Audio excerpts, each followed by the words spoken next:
Oh man, the backstage conversations. Oh man. welcome everyone to the 64th edition of the Home Theater Hub.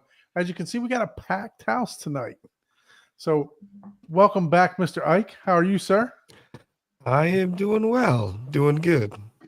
How about yourself? Doing well. You know, I'm actually gonna steal Paul's thunder here today. Modelo. I'm gonna steal his thunder for today. Yeah, at least nothing with the name of a fruit on it. It's been one of those weeks, so I think I'm gonna partake in a little adult beverage today. Nice. Oh, So I'm doing just some seltzer, low key. You know, can't drink too much after. You know. Yeah, I was gonna get to that. That was a tough game. yeah. I was gonna get to Do that. you need therapy? I would, and you know, Who wouldn't? I still do. Yeah. And my team didn't even make it to the AFC championship, so I still need therapy about that. As much as I wanted them to lose, I didn't want it to be that bad. It's like, golly. That was, Wanted to at least be entertaining.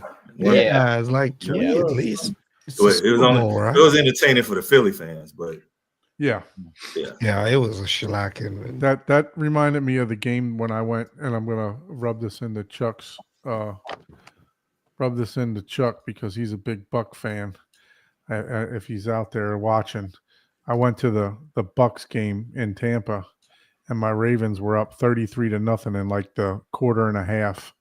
So it was just shellacking. So Yep. But yeah, man. So we got Michael back again. Thanks, Mike, for joining us. Yeah, thanks for having me on again. Pretty good week, I guess. Parents came to visit for a couple of days, Sunday and Monday, and watched the second half of the Super Bowl. Had to work the first half and watched Juror number 2 on Monday. Oh, that's a good movie. So, yeah, they really enjoyed it. So yeah, good time spent with the family. That was all I got to watch this week. I didn't have the Monday marathon that I do sometimes. So yeah. And what about you, Paul? How was your week, sir? I know you introduced your salsa water today. Yeah, you know, it was good. It's been busy. Long story short, we're trying to do an 8-month minimum 8-month project they wanted to do it in a week, and I'm not even exaggerating. Oh wow. Yeah, so you can imagine the stress level that is. Wow. You know, it's like, okay, sure, we'll be right on that. And we were talking about centerfold. I guess Paul was talking about centerfold last week, but we actually do have the Centerfold Home Theater from the AVS Forum, from Home Theater of the Month, Mr. Terrence. How are you, sir? Good. good. And your partner in crime over there, what's his name? Mario. How you doing? Mario, welcome, Mario. Mario and Terrence. Appreciate you guys joining the show. Yeah, happy to be here. Good. I'm already liking what I'm seeing behind there. We got that Dolby Home Cinema sign. Man, I'm enjoying that already. So I know we're in for a treat for this one. Yeah. Nice. So how was your week, Terrence? Pretty good week. I know we don't know you, but if you wouldn't mind, introduce yourself and tell us where you're at in this country. All right. Well, my name is Terrence. I am in Georgia, in a small town about an hour outside of Atlanta called Brazelton.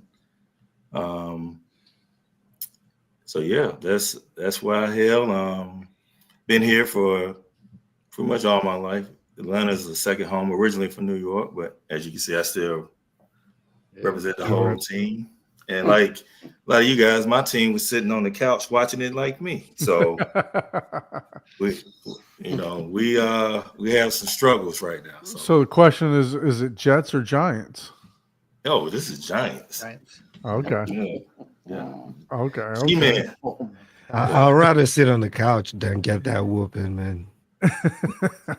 Yeah, that was, yeah. All I right, hear sit on you. the couch. Be a Paul Roach. If only I could get my quarterback to shut up after that game, because man, I don't know what that dude is saying. But talking about saying it's almost cowboy time. Shut up. Yeah. No. I guess there's been some good movement in NFL, but we're not here to talk about the NFL. We're here to talk about home theater, right? So, any new updates in the theater? I see we got this YouTube sign hanging behind you, Ike. That's something new. I know, right? It's a little gift from the wife. So Nice. I guess she's pushing my youth career to go harder. But yeah, it was a little surprise from her. And then I finally got this. Oh, you got your 3D glasses. Yes, I do. Oh, all yes. the way from Deutschland, all the way from You had Germany. to buy those from a thrift store? No, this came all the way from Germany, bro. Where'd you get those things? A museum? And it cost or? euros to get. And I got 2 of them. So what made you choose those glasses? I went to one of the DFW get-togethers. Mm-hmm. You know, like they have in Kansas City. The very first one that I talked about, and this was one of the glasses that he had because we did a demo of his 3D, which finally got me hooked on 3D. And he had one of those glasses. Of all the different ones he had, this was the one that I tried and I really liked it. Okay, so you tried multiple pair then? Yeah, he had about 3 or 4 different Oh, you might have to send me that link then. How much were they? I can't remember. Not that cheap, but my wife is watching. I'll text it to you. My bad. But yeah, they're from Germany. It took a while. I wouldn't think they would be that much. Put them on Front Street like that. The JVC ones are like $190 a pair. Yeah, it's a little cheaper than that. So, Okay. Yeah. Now they do have options that are way cheaper than, more expensive than this, but I just went for what I've tested out for a few minutes. Yeah, I just We're went gonna for. have to take a look at that later on because I want to see what could be more expensive, and what those options are. Yeah, I'll provide a link to the site. I can probably just open it too. It's not like I'm making an unboxing video today. Let's do an unboxing of the unboxing. That's not bad. I mean, if Bruno you like them, from Brazil, thank you for joining us, sir. Yeah, see, the seal still has the seal on there, Paul. Just a hater. There you go. So welcome to my unboxing. I'm disappointed that you actually like 3D now. I like to add another fan to 3D, but I had my sights set on that Arvolution player, 4K player, right? 4K player, because that actually plays full frame 3D, and the newer one, the 8K one, plays top and bottom and side by side. So I wanted to see the difference, but I'm imagining that I got no chance of you shipping that thing to me now. I'm capable of surprises. So how about you, Terrence? Do you partake in 3D movies? Do you like 3D movies? No, I did, but I just gave up on it, man. Okay. Yeah. As a person, especially as a person who wears glasses, I gotta put glasses on top of glasses. So and then with the introduction of 4K and HDR, I prefer that, as the resolution, as the video quality got better, I just felt there wasn't really a need of it. And the 3D was kind of inconsistent. When it's done right and not gimmicky, it's awesome. Like for example, Kong Skull Island, that was done very well. Yeah. But then you get a movie and it's like it's just Look way at those too cool much. Modis right there. He's got them cool Modis on. I'm sorry to cut you off, Terrence. Yeah. But yeah. Welcome to the Goofy Show, Terrence. It's how much we like to have fun. So yeah, like you said, Skull Island was done very well. I have to agree with you on that. Any other ones that you can remember that you liked? The Walk, that was really done well. Yeah, The Walk is awesome. Yep. The Um, movie not so much, but not so much, but the 3D was done. The 3D was done very really well. Yes. I can't. Those are the only two that really just. I think one of the Teenage Mutant Ninja Turtle ones was. I can't remember which one it was, but it was done pretty good. But then some of them was just when there's a lot of fast move. It's like when they throwing too much stuff at you, and it gets to a point where it's just like, okay, we know it's 3D, but you don't have to show us that it's 3D. Right. Yeah. The whole it takes away from the whole point of it being 3D. So I tell you, I was watching. I have a 65-inch Samsung in my bedroom, and I have it's 3D. It'll play 3D. It's one of the last TVs that'll play 3D. It's one of the first 4K TVs by Samsung, and I have the Sony. I think it might be Sony. Yeah, Sony Blu-ray player, and I was watching Deadpool Wolverine in that. Man, I'm telling you what, it was so crispy. I thought it was 4K.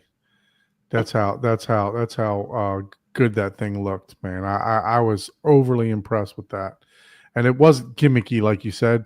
It just brought stuff off the screen. You didn't have a lot of stuff flying at you, but it looked phenomenal. It really did. It really did look really, really good. So, those of you guys that think 3D is dead, it's still around.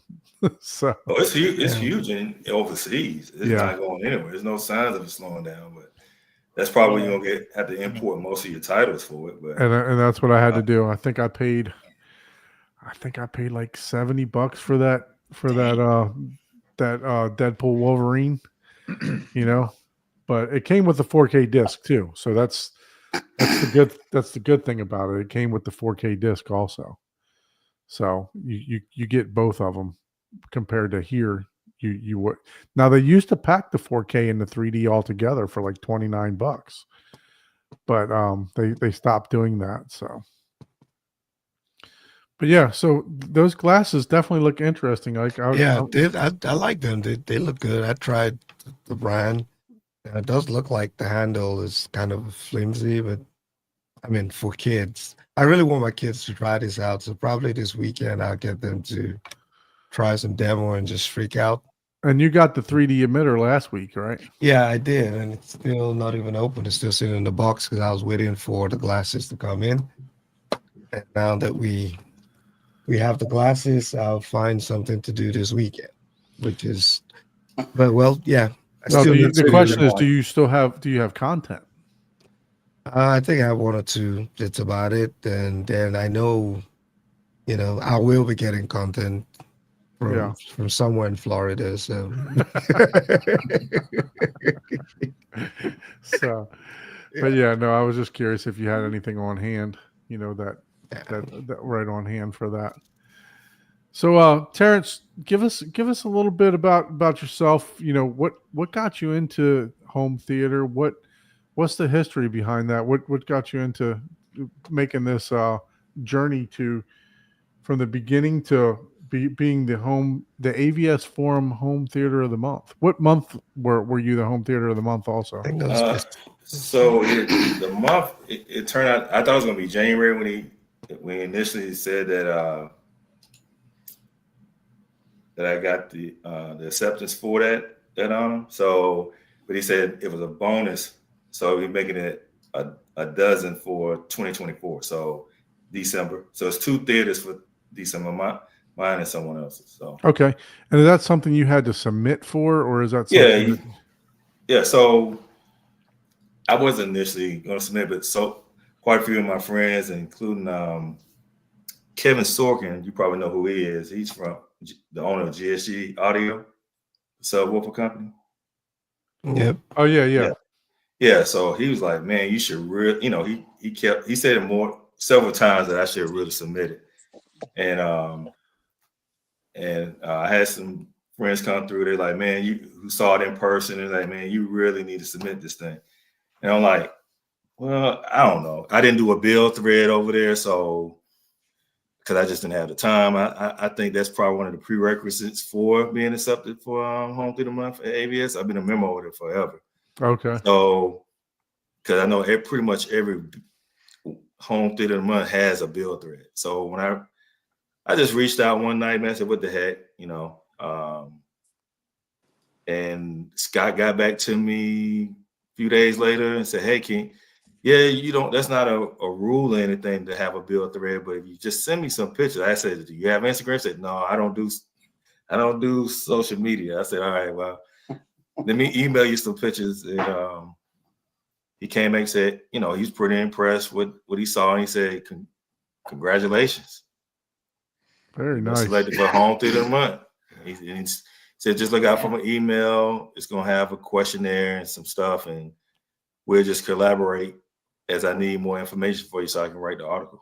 So I didn't know it was going to be a bonus, you know. Hey, you made it, man. That's the most important thing. It don't matter. Yeah. And, you know, it's so many inspirational theaters that, you know, when you look at what the bills and the theaters that came before, you know, before mine was put up there, I'm like, yeah, I don't think so, but that was pretty nice. I don't know. The irony of it was I actually was looking at this particular picture, and I was doing a search for that stool that you have, and then I think in the evening of the same day, Don was like, "Oh yeah, I got somebody who's coming on the show," and I was like, "Oh okay." Then he put a picture, and I was sitting there, and I just started laughing.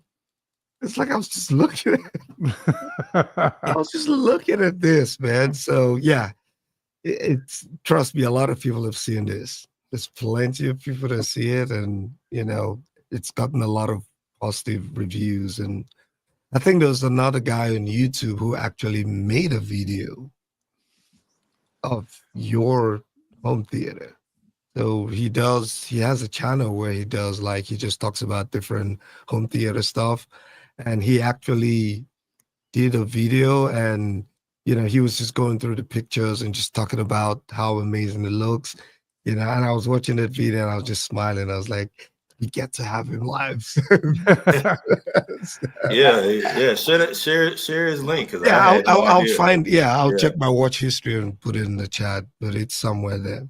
But sorry, I'll let you go on. So real quick before we do that, Mr. Fred has resurrected. Wow.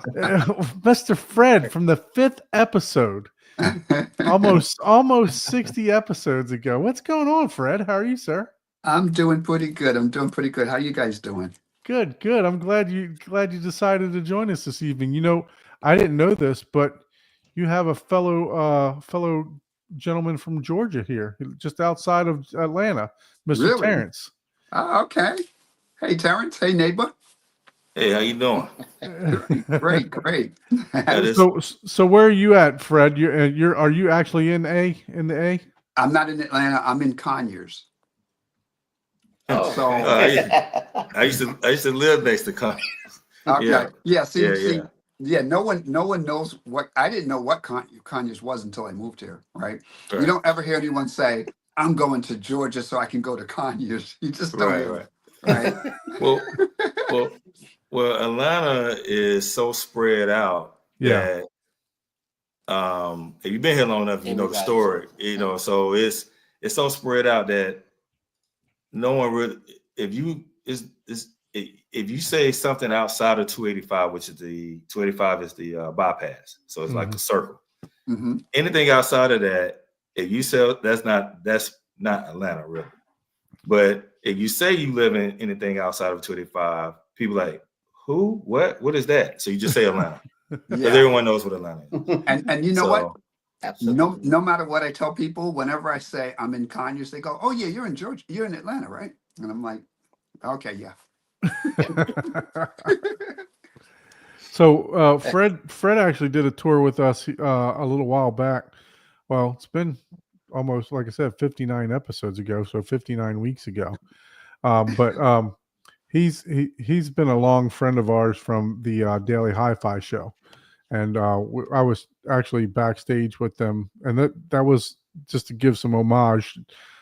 Daily Hi-Fi show was part of the reason this show exists right now. So, we like the show us your junk segment that they had a long time ago, and I just enjoy theater tours. So that was part of Ike and my vision, Ike, Paul, and my vision to do some of these virtual tours and have industry professionals and stuff on also. So, Fred, can't thank you enough for coming back, man. It's your insight is always valued on these shows. So you're welcome whenever you want to come back. My pleasure. My pleasure. For sure. So Terrence, where are you at again in Georgia? Browserton. So you guys can probably meet up and do a little home theater comparison, right? Well, in that case, I don't think it would be much of a comparison because I just have a space, I'm not. I can't. Really Don't let them fool myself. you guys. Don't let them fool you. Don't let them fool you, man. I'm serious, guys. I when I came here, I just wanted. I had I bought an 83-inch OLED television. I think it was an LG. I forget which one, but I bought that, and that was my whole theater stuff, right? I had like a 5.1, and I wanted to do the Atmos thing, but my room is modest. It's very modest. I have a very modest space, right? So I think I did a decent job of making it look presentable, right? But it's a modest space. The guy, we believe you, Fred. The guy's got the full GIK package, so I mean, it can't be too modest, right? Well, that was necessary. That was actually necessary, because his sim racing gear is more expensive than my entire theater, man. No. I don't know what that dude is talking about. Oh yeah, well that thing, that okay, is see, he couldn't even deny that one. So. Yeah, that one I can't because that's my baby. That's what I'm saying. Like my space down here, and I don't want to because I know you guys were like right in the middle of talking about some stuff, but my space down here, it's like split, right? So half the room is like my theater stuff, and then half the room is like my gaming stuff, right? So it's just a modest space. It's a place where I come and I just have a good time, right? Rather be watching. And I was going to say the reason it was necessary to get the GIK stuff is because I love music, right? I'm a music buff, right? Like all my life. So 2-channel audio is super important to me. The Atmos music I find to be a little gimmicky right now. But 2-channel music is my heart, right? So the having the room treated was something that I felt was super important, right? So I did go all out though, because when I talked to them, they kind of gave me they asked me how much do you want to spend, and of course any intelligent human being goes, I don't want to spend anything, right? so they he kind of said, yeah, well, you're gonna have to spend something. So I kind of gave him like a small budget, and I said, what could I do for this? And we kind of talked about it, and I gave him the layout of my room, and then I said, okay. I looked at it, and I know how it is. Sometimes we can be a little cheap, and I was like, okay, so tell me what it would cost if I just did the rest of the room. Just give me that as a separate thing, right? And once he did, then I just said, you know what, let's just do the whole room, right? Because eventually I'm going to do it anyway. And one thing I want to say, and then I'm going to just stop so you guys can go back to what you were doing. And then, so with racing, I started off with a wheel clamped, to a desk, right? And I was using just a chair. And then I had to do something to make the chair stay put because the brake pedals, when I would push the brakes hard, I'd push away from my table, right? So I started off modest, and eventually I ended up spending so much money on my racing rig and stuff. I tell people all the time, if you're going to get into it, don't go for the entry level. I know it's hard, when you're first starting out, but really think it through and get the best stuff you can get for what you can afford, right? Because you're going to end up spending the money anyway, right? So if you need advice, Fred is your man. So he'll guide you through that. I agree. I bought the whole G30 or G whatever, and then the cheap stand, and it ended up in the trash. So I threw the whole thing away because my kids. I didn't know kids could bend metal, man. My kids just mangled. I'm honestly surprised the ways they mangled that thing. I was like, oh man, it all ended up in the trash. So yeah. Yeah. Well, sorry about that, Terrence. I just wanted to introduce Fred there. So, No problem. so getting back to this, what led you into home theater? What led you into, what triggered that you said, hey, I have to have a home theater one day. Well, like most people, that's in this hobby, your first love is music, and then that sound reproduction is accurate as possible. So when you're talking about 2-channel, Fred knows what I'm talking about, and, since he's a 2-channel guy, and pretty sure you guys are as well. So it starts off there, but what really brought it to like that seed was planted was when I went and saw Empire Strikes Back in a theater, right? And George Lucas' commitment to his, perfect picture, 50% picture, 50% sound makes the 100% the experience. You can't have one without the other. Right. So, people have asked him that which one is more important. He said, they're both important. They're both equally important. So sitting in that movie theater and listening to the sound go around and that whole experience, it just stuck with me. And I said, you know what? As a kid, when you dream big, right? You dream of stuff that you don't know is possible. You just dream it. And you say, I want to have something like this in my house one day, right? So fast forward, technology and things of that nature. You get older, they start making things like that available to the consumer. So my first introduction of me trying to recreate that experience was with videotapes when VHS was out. And you had ProLogic. Remember ProLogic days, guys? Oh yeah. So and me trying to have 2 speakers in the back and 2 speakers in the front, and then they introduced the center channel, right? And then you go into the stores and you go in these places, you see, what your budget can afford. You just mixing and matching, just to putting something together to simulate surround sound, and then came DVD, and then came Blu-ray, and so forth and so on. So I've had, in our second home, I had a bonus room over the garage, and I think I transitioned that room like a total of 4 to 5 times, because it first started out with a big box CRT 60-inch screen, right? Then I got my first projector. You're forgetting a lot of stuff.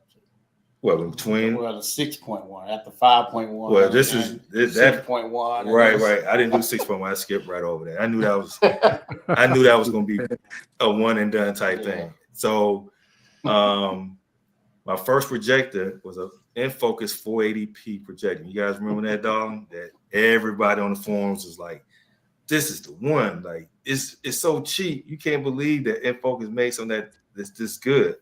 And there was a company out of Alabama called Correda that made screens. Yeah. A guy named David ran it. He decided to get out of the business, but that was my first screen. I had a ALR screen, which is great to help with the blacks on the 480p projector. Mm-hmm. And that's how I started learning more and more. But we're really honing I started taking it really serious about educating myself about sound reproduction and being accurate as possible. Was when I discovered AudioHolic's website with Gene Delasala. So we all know who that is. Mm-hmm. He taught me a lot. I learned a lot about acoustics. I learned a lot about, why these things are important. And, when you look and search for a receiver, if it's telling, how much power you need to double it to actually get a 3 decibel bump, and actually your ears will hear the difference. So you don't get caught into the advertising of this is 100 watts and this has 120 watts per channel, which is not a big deal because you're not doubling the power. So all those things help save you money. And then 2, so I just kept building from there, and just, and a lot of lessons were learned too. And I got to a point where I started like, don't what's what I want to say?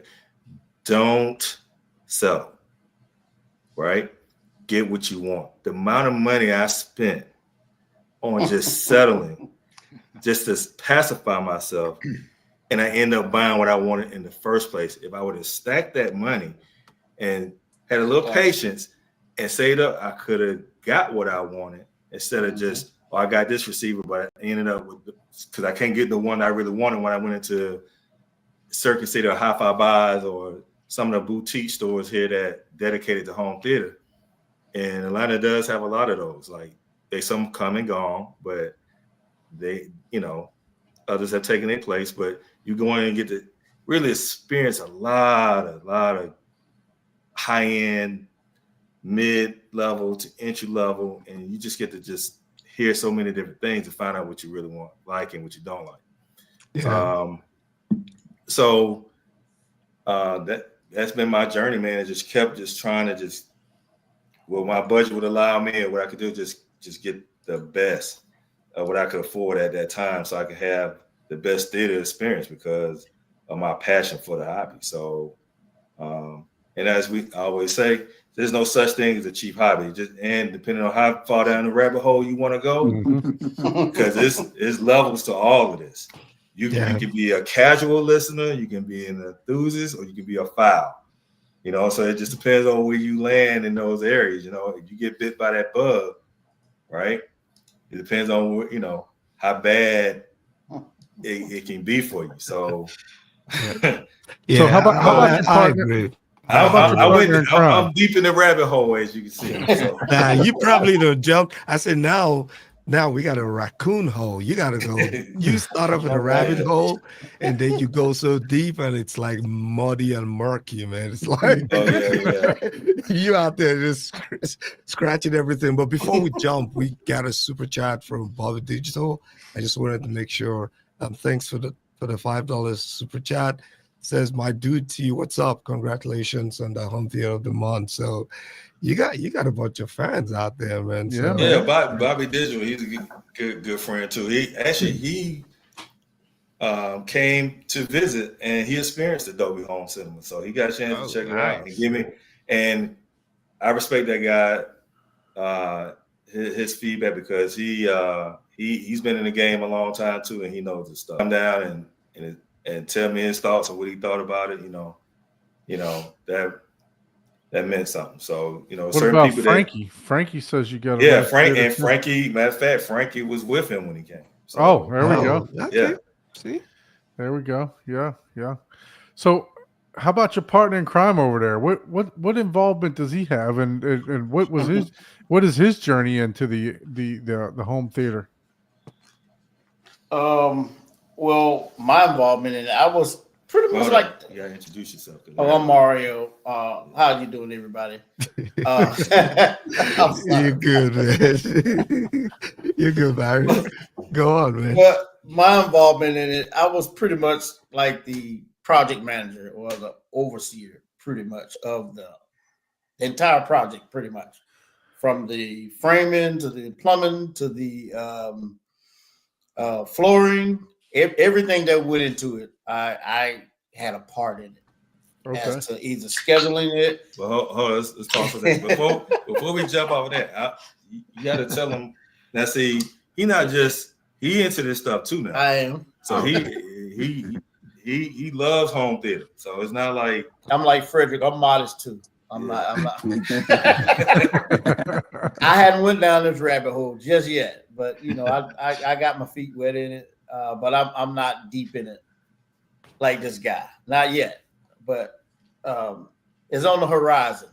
But I hadn't gotten to it yet. But well, man, we like to show anybody's theater, whether you got a sound bar, whether you got 5.1, whatever you got. I may need to do. You need to come on and jump on in, man. The water's warm over here. Yeah, I mean, I've got the most humble theater out of all of this group.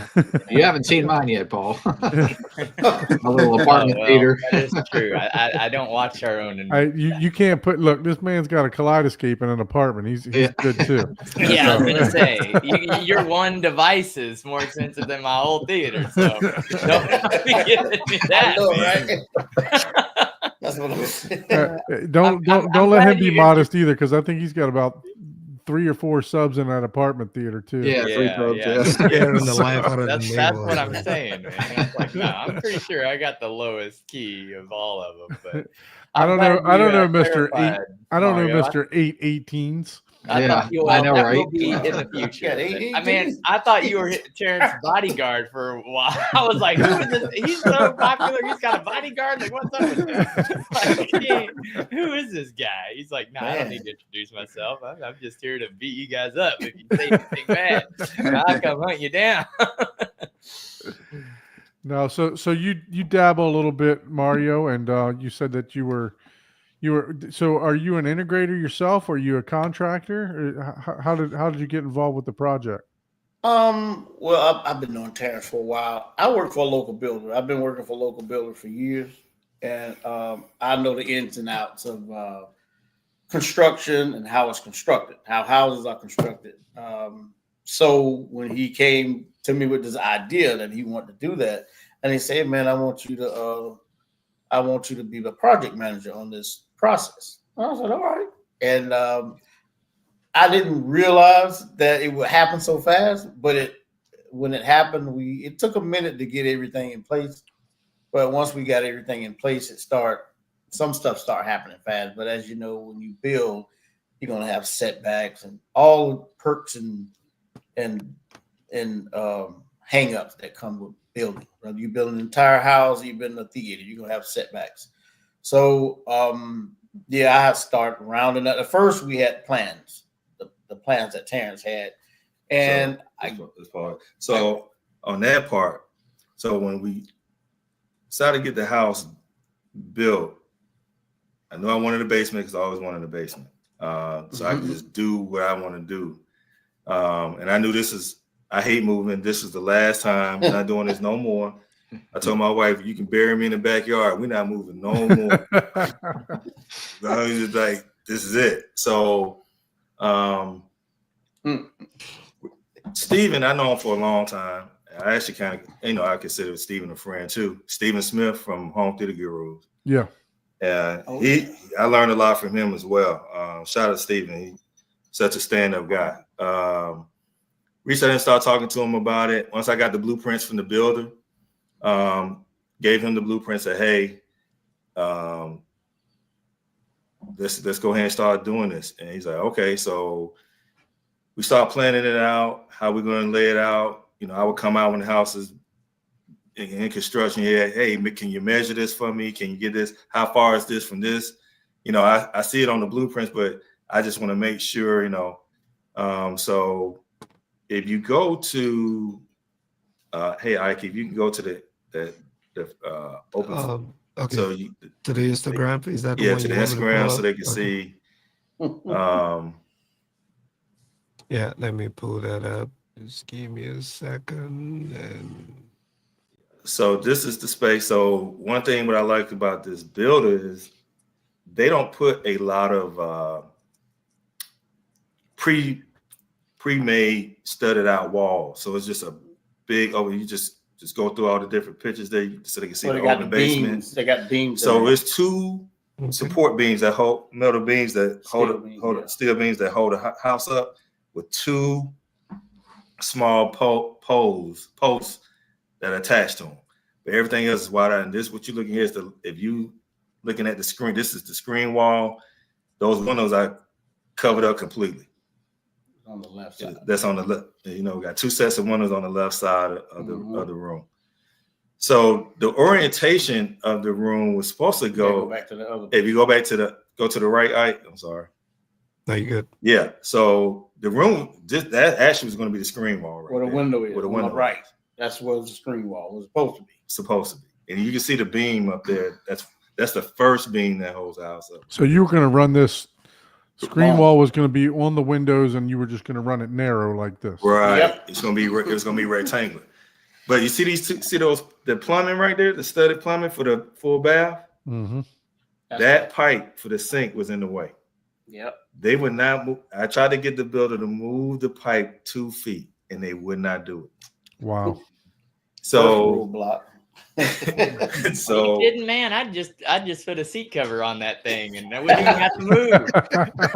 I'd be like, Unfortunately, the wall was going right there. yeah. So got 10 bathrooms. I can all day. Yeah. So Steven's like, man, if you can get them to move that 2 feet, that'd be perfect. And like, I talked to the city. I talked to the bill. They said, no, it's going to hold a permit up. It's going to do all this stuff. I tried to talk to, I said, look, these guys haven't even we just got the footings in for the basement. They haven't even put the plumbing in yet. Like, they can, I tried to get the plumbers to do. They're like, no, because the inspector going to come out and they're going to make us move it. Well, when you build a house, everything got to be done by plan. Mm-hmm. Unless you are a custom builder, but put it in the plan. Production builder, it has to be done by the plan, so that's why they won't move it. Yeah. So because on the plans, they have to be a certain feet from the side wall or the rear wall. Yep. So that's the problem with that. So that's our first hurdle issue. Yeah. So Stephen, being the mad scientist that he is, he said, he said, I think I got something I can do to kind of work it out. We're not dead in the water yet. So what he did, he flipped the room. So instead of it, that's why the screen is on the right wall. Right. This wall that you see here. Yeah. Yep. So we built out a false wall from that, and that's what the screen wall is. So I would have never purchased these windows had I known I was going to end up covering them up. Now we put so much soundproofing over them windows.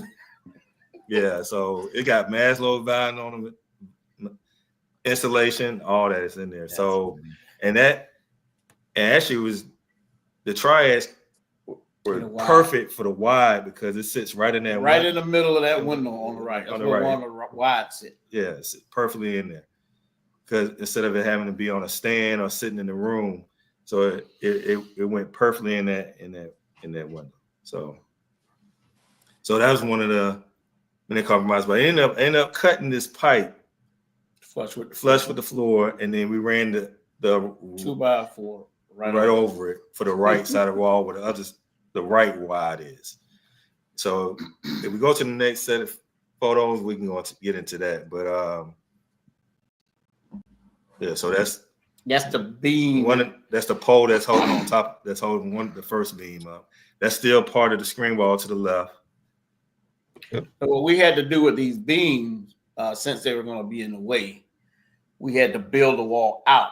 So once you look at the theater, I think with that picture you saw, when you were looking at the theater chairs from when they took the picture from the front, on the very far left where the wall comes out, we had these little, I call them wings, that they come out on the left and right side. So from the left wall coming in to where the seat's at, we got pictures of that. That's where that beam is in that wall. Yeah. So we had to wrap those, and we had to do the other side the same way to make it look symmetry. Because at first we were only going to have one side wing. Yeah. So Ike, if you go to the next picture, it come out of that. You go to the first. Come out of there and then go to. They're all over. Matter of fact, come. No, scroll back down to the bottom. I'm sorry. Yeah. Click on that video. Yeah. This one. No, the one at the very bottom. Okay, this. Yeah, click on that one. So this is so that's the first beam over the door we walk in. So this is when the frame is finally finished out the whole basement. Once we add the whole plans, because Stephen did the layout for the theater, I did the layout for the entire basement for how it's going to look. So that's the first step of how you come into the back. That's that beam over right here in the corner on the right. Yeah. When done, when you share your picture, that beam? That's the beam. That's the beam right there. Yeah. So we had to wrap. So we wrapped that side. We put it with a frame. So we had to frame the other side the same way, so it'll look uniform when you look at it from the front. Yeah. So it's like a little cubby that you walk into. Yeah, because the other side with the windows, I didn't have that, so we had to frame it up so it'll look just like the other side, just to give it symmetry, so it won't look weird. I like how you got that walkway in there too, just like Steven's got kind of like a walkway going into his too. When we were planning it out, he was like, "Well, T, how you want to, how you want this to, how, you know, as far as your entryway, where you want your door. I said, well, actually, I love the base trap wall. I love your entry. And it actually goes with the design I'm trying to do. I even kept this design a secret from Steven. I kept it close to the vest because I felt like it would be more impactful instead of me just giving updates after update after update. It won't, when it's finally done, it won't have that impactfulness of it when it's finally done. Because you have this thing in your head, and that's how you want to present it to people, right? So, but when you're showing all the construction, and because you know people don't quite see it, they don't get it, even though he would have got it. But I wanted him to be kind of surprised at how it came out. So I'm building my theater now, and my wife still can't see the vision, and it's almost done.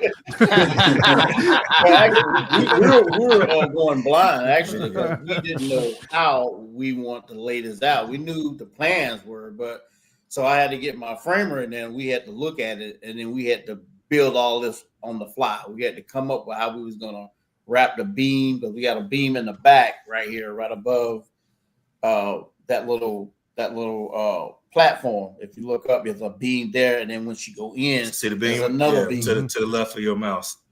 So we had one in the front as well, and so we had to figure out how to wrap those beams so we could get wood around them, and we could get drywall around them, and then we can insulate them. Right. And we had to have enough area where we can run electrical and whatnot, and HVAC. We had to do all of that, so we had to figure out a way to frame it to run HVAC systems in there, how it's going to run the returns, to take the air out and the supplies. So we spent a lot of time on the framing, but once we got the bones of it together, then we could move forward with that.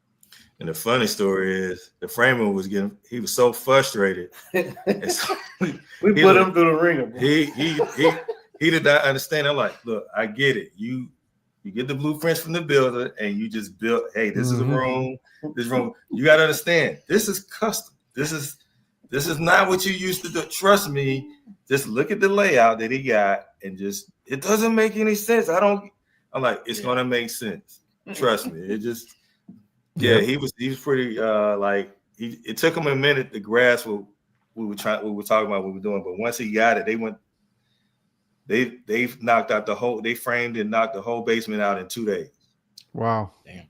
So, because the first thing that went was the HVAC. And then once we got that in, then he came in after like 2 weeks of talking with him and getting him to kind of, and once he realized, okay, you're going to need this, how much 2x4s, 2x6, he started laying out how much stuff I'm going to need to buy to do the whole basement as far as what we were trying to do. And at this point right here, so the framing had to stop for a minute because we had to start on the electrical. So the floor had to be left open because some of our electrical we ran underneath the floor to get to the opposite wall. Underneath the riser and we stuff had to like leave that. it open. So we had to come back, put the floor down, but then he had to wait because then we had to get insulation to go on the floor after the electrical. So Ike, if you X out of that, I got a picture. If not, we can switch over to Don because Don has the drop box, but Don has. I can share it.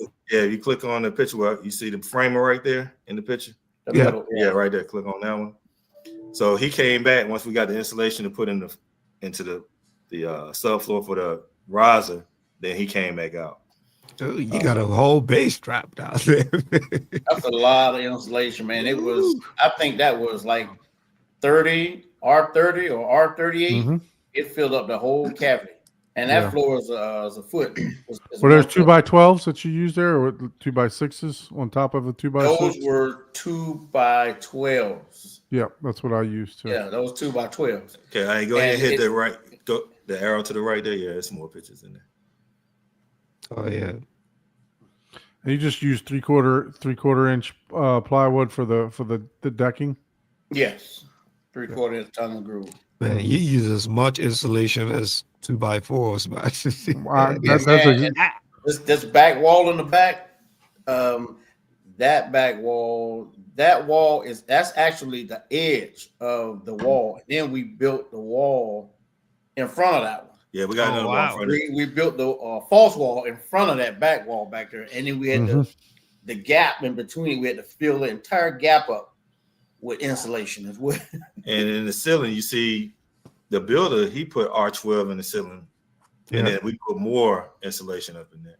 Mm-hmm. So, and then double sheetrock, that the screen wall there, before we put the false wall. So it's double sheetrock. Did you do clips and channel, or did you just? So again, this was working on a budget. And once I started looking at all the channels, the clips, and I'm like, what it was going to be, it went up to like double digits or whatever. And I'm like, yeah, you're like, I don't mind I don't mind some sound seeping through. Yeah, I said we're doing a good enough job with what we're doing. So far as soundproof, and I always tell people, I'm like, look, you can't stop bass. You only hope to contain it. Yeah. Right. How many times have you gone to your local Cineplex and you got forced to watch a quiet movie like a chick flick with your wife or your girl, and you hear an explosion from an action movie next door? Say, dang, those guys haven't. You think the cinema there spent squeeze every dime they could to make sure that it wouldn't leak from one theater to the next, but you still hearing bass? Mm-hmm.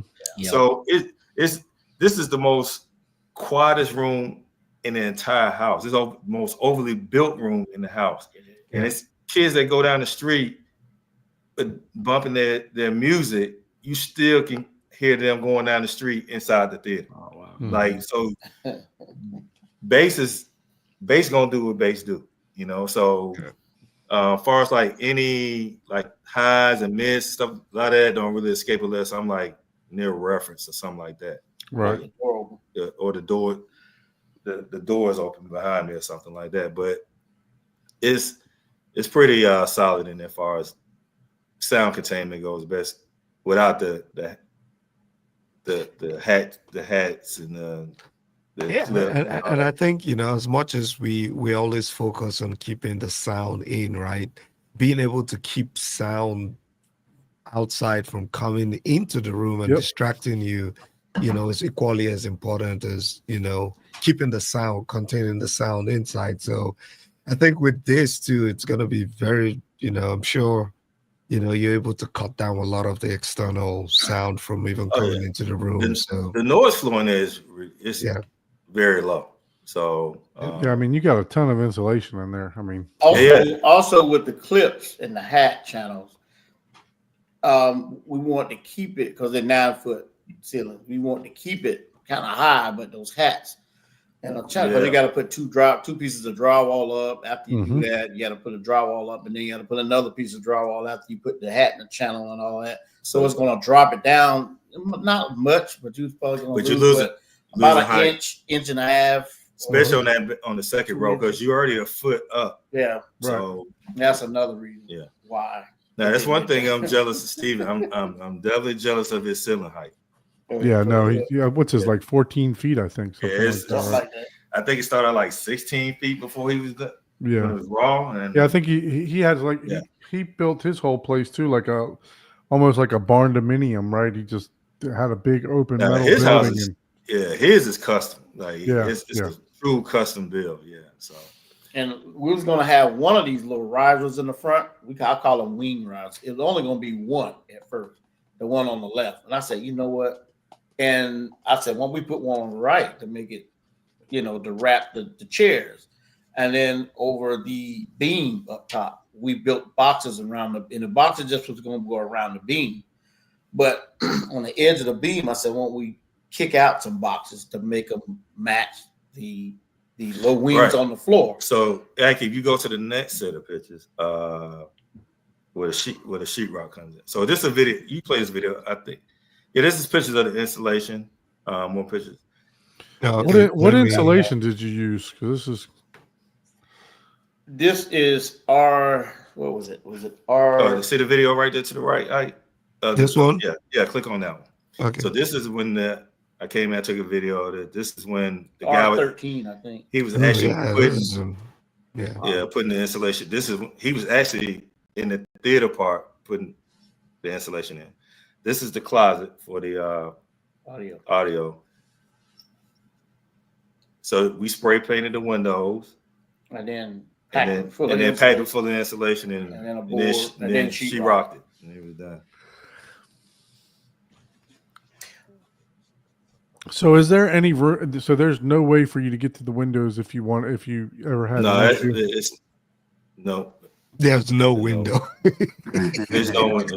We actually put framing in front of the window. You can't get to what doesn't exist. You Yeah. can't get to The reason window. the reason I asked that. that is just Yeah, on the because, outside I mean, it's like it's normal. Yeah, but we got it's framing in front of those windows. So yeah, I Yeah. know you guys are hot just like I am, and hot. They call it Hot Atlanta for a reason. So the reason I ask if you could get to them because of humidity and stuff like that, they could sweat and different stuff like that. But I'm sure you guys took care of all that. yeah, they're solid. So it's just repeating itself, right? So you can come out of there and then go to the sheetrock, the first sheetrock seat next to the framer. Come down to the framer till you up. Yeah, click on that. Okay, so this is me standing in front in the doorway of the AV closet, and then that's the door going out into the lounge. So you click on to the right. Now this is from the back of the theater looking in. So this is all the sheetrock. It's more pictures. Yeah, there you go. So you had somebody hang the rock for you and stuff too, Oh yeah, right? I hate So- sheetrock. So I can't so do that. don't ask me how I know how. I hate Don also hates sheetrock. Yeah, Ask me how I know. But these guys was awesome. They came out. How they did it? What, 2 days? So they had a team. So they had Like 4 or 5 guys. one team to hang it, one team to tape in mud, and then one guy came and sanded the whole thing. About what? 3 days later? Yeah, about 3 days later, he showed up at night and he sanded the whole basement in like 3 hours. And I said, "You done?" He's like, "Oh yeah, That's I'm wild. done." Yeah, I mean, I guess so. If you do it every day for a living, so I guess Yeah, I mean, me, I still probably be sanding it. But oh yeah. So yeah. and they didn't have an issue with doing double drywall. They knew what to do with the double drywall. Oh yeah, and stuff like you that. just tell them what you want, which wall you want, and they do it. Did you do any green glue between the double drywall? We used the liquid nails, man. It worked just as good. Okay. So that's what we did, and let's see. Yeah, I can see those boxes that Mario was talking about now. That how Yeah, they kind of make at the top. Yeah. make like So a pillar. So that box right there to the right. See, those boxes weren't going to be there. Yeah. But I said, won't we just put 2 boxes up there? And then when you got the theater seat there, we can put I was going to put the 2 lights in there shining down just to give some more light because that's a dark room, man. When all the lights off, there's no light escape there. Yeah, so it actually is 2 Very task light LEDs in those boxes right there. They shine on, which you'll see in the finished part of it. But yeah, you could pop back out of there. I think is that the last? Is that the last picture? Okay. Yeah. And at Dolby Cinema, I think they put the subwoofers up on the ceiling, and like a Dolby Cinema, there's boxes up on the ceiling. And I was like, oh man, that almost looks like that really does give it the whole Dolby Cinema effect. Those are the Atmos. Yeah. So there's 2 boxes. They have the Atmos going across the middle, but there's like 4. Yeah, like, Dolby Cinema. They have subwoofers up clusters. Yeah. Yeah. That's what I thought. I was wondering if that's what those were when I first saw the picture. I was like, I think those are the registered vents. Yeah, those are just those are just the vents for the HVAC right there. So cool. One return up front, one register, and then it's a register in the back. Now, with this being, you said it wasn't a custom builder, so were you able to like route the electrical on one side and the speaker wires on another side, or did you have to cross wires and stuff like that? So what we did, we didn't start this until after the house was done. So once we started it in August, and he kept them separate though. We kept it separated. Very good. Because pause on that picture right there for a second. I do want to talk about something, but they weren't too. Anytime I would ask them, "Hey, can I do this?" Like it was always no. Mm-hmm. So it's just I said let's just let them finish doing what they're doing, and then we'll tackle it after they're out of here. So one thing I did want to make sure of is I didn't I put a sub panel in the basement, so it's not running for electrical. So it's not running off of this. So if someone turns a blender on upstairs, and I'm down here, and it kills everything. Mm-hmm. Yeah. So we have a sub panel dedicated just for the basement itself. I got two 20 amp circuits going into the theater got like 2 or 3 dedicated circuits. Yeah, just for the theater. Just for the theater. Then we have regular circuits out here in the lounge and bathroom and all that stuff. But everything's built. Everyone we use do work on homes. New homes. So the whole basement is built to code. Yeah. Right. So it's not like any corners or anything that was cut. But in this picture real quick, and then we'll get back to it. You see up there, this is the base trap wall, right? So that's a false wall. That back wall is a false wall. So see that blue tube, conduit tube right there? Smurf tube. Smurf tube, right? I got that's tons where of that. So that's where the projector sits up there. See those 4 slats? Yep.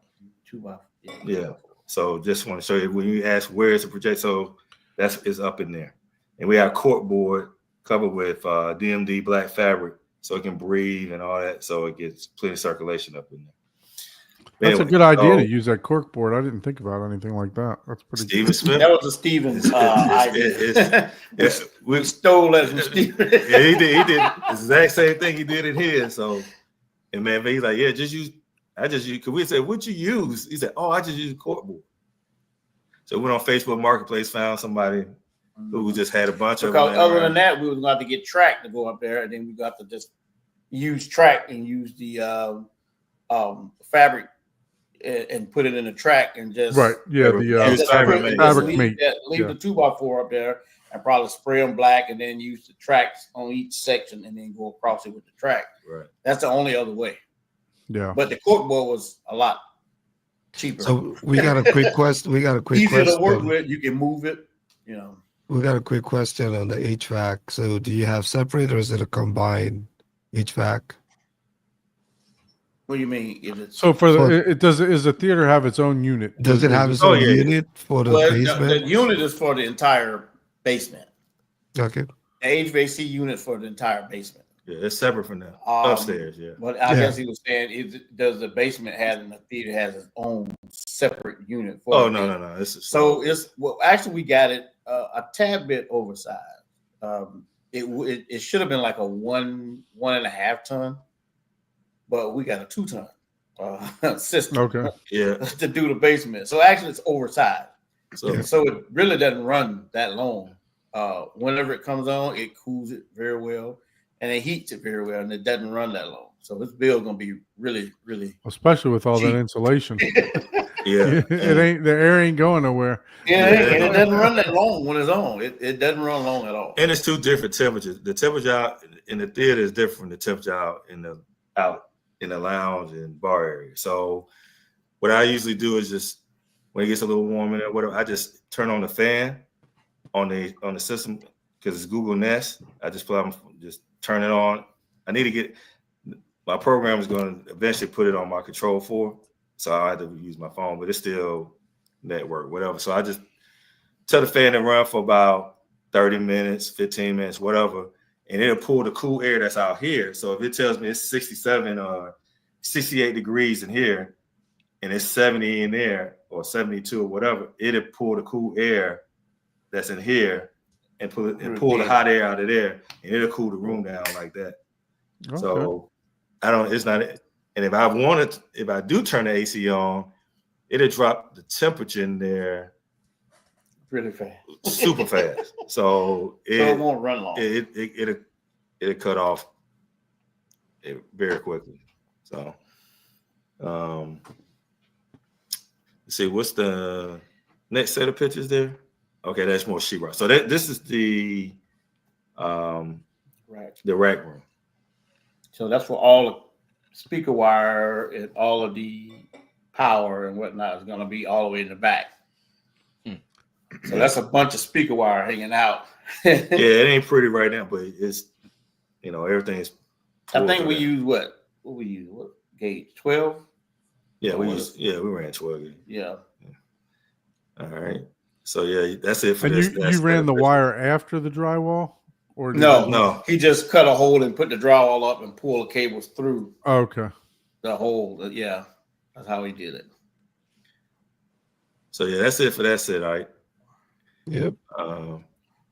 And then so we'll pause. Let's see. Yeah, click on that one right there to the right. Yeah. And then we'll jump to Dunn because Dunn got better pictures. So this is looking into that rack room. That's after the paint and carpet. That's what paint, That's carpet. almost. Yeah. That's right before the duck board went up. Yeah. I think hit the right pitch, the right arrow for me, please. Okay, so yeah, there's a picture of the false wall right there. Oh, cool. Okay. Yep. And actually, we put the carpet in. Put the carpet in a little too soon. But yeah, it worked out good. It worked out, We yeah. kept it covered, but yeah, we got a good deal on that carpet though. That's why we got it in, put it in as fast as we did because the deal might not have been there. I'll tell you So- what, carpet ain't cheap. I just priced carpet for mine. Well, I actually had carpet installed for mine just a couple weeks ago, and I mean it wasn't cheap. I got a 21. It was 21 and a half by 16 wide. I brought the carpet sample home, and the guy priced up $6,000. I was like, huh? Yeah, that's too. That's too much. Yeah, for a theater Now, room. Yeah, At no. first, we were going to get the industrial carpet like in the theaters. You know, it's thin, but it got the design. I don't think Terrence liked the carpet. I brought him like 3 or 4 samples, and I had this guy come out and give me a price on putting the carpet in the theater, and I think he wanted the carpet on the stairs too, but I just told him to give me a price. I think it was like $3,800 or something like that. And I was like, man.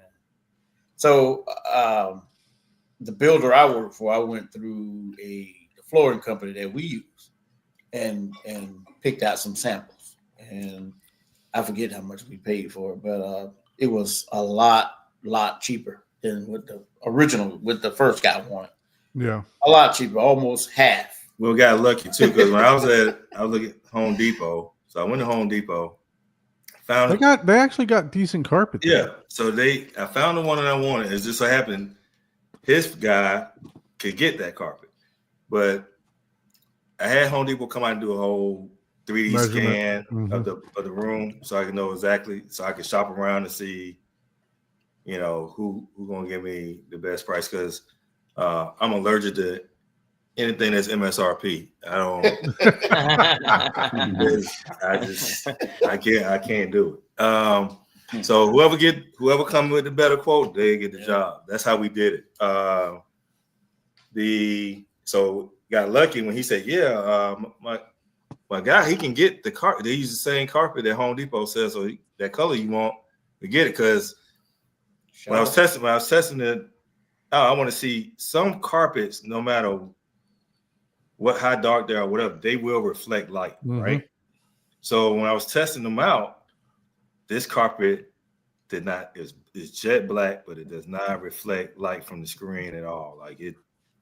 Nice. So I'm gonna give you a cheat code. So one of the tricks is you don't have to. You may not. This is pretty good, great car. It's not like it's bad or anything, but if you want it to feel like it's top of the line, you put the top of the line padding in. Yeah.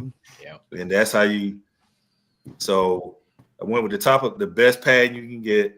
We upgraded the pad. And then went with the carpet. So you walking on that, you would think it's the best, like the best of the best. And so let's see. That it is another picture after that. How far is that false wall away from the drywall behind it? Like 8 inches or?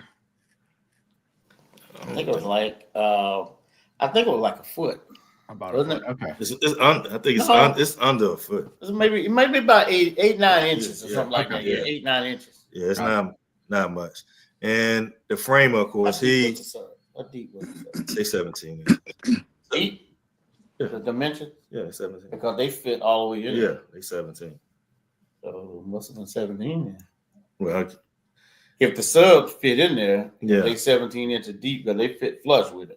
Right. Now, this false wall that he overly built that way, But that's his thing. The frame was like, I tell you really didn't have to go that hard on the false wall. Like, well, I mean, I got a picture of him actually sitting on it. Like, yeah, he went like, okay. He said, yeah, it's not going nowhere. Yeah.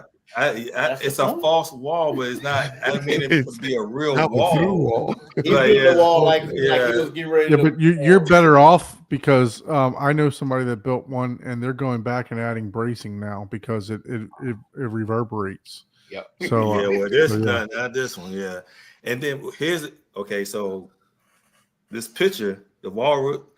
I was looking at we had to move. I was looking at it. I said, wait a minute, and I said. These subwoofer cutout cutaways are they look a little small. So I had to call Kevin. Shout out to Kevin. I called him on a Sunday at 3:00, which is early California time, but it's 3:00 my time here on the East Coast. He picks up the phone. He's like, "Hey T, what's going on?" I said, "Hey man, got a problem. We framed the wall for the old design for the BTS without the pedestal. Like, how much more performance I'm talking about if I just don't go with the new design? First of all, have you built them? He said, no, we haven't built them yet.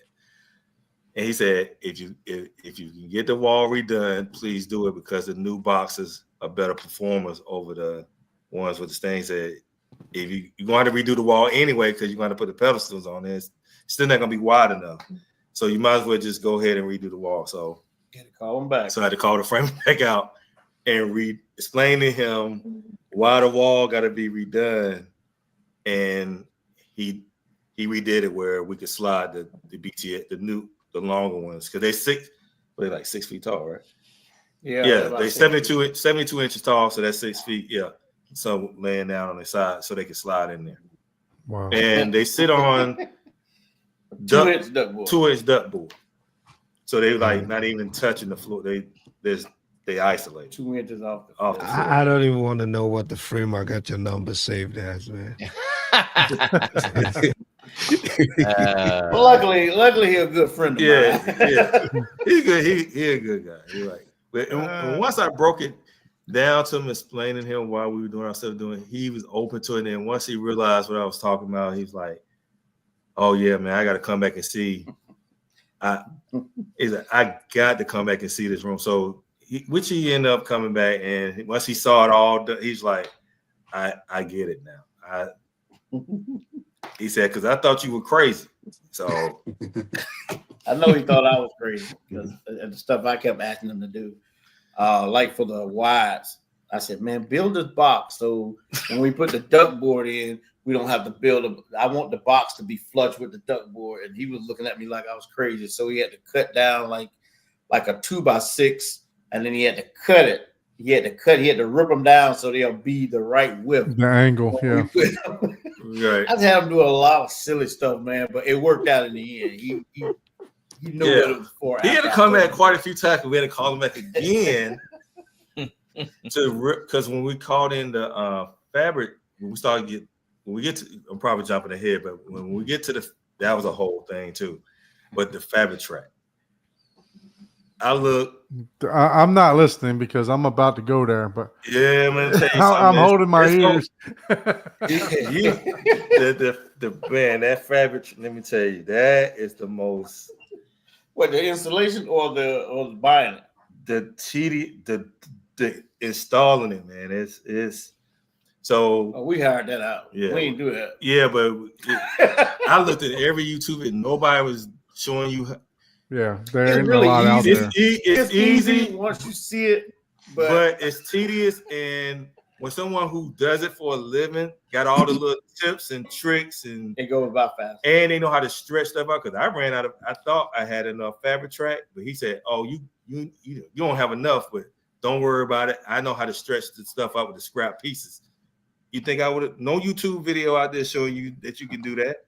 Plus, in these corners up there where those boxes are that we talked about, we made, those are real tricky corners. Yeah, to the stuff to do the fabric and stuff. It's not a strict. This is one like a perfectly rectangular room.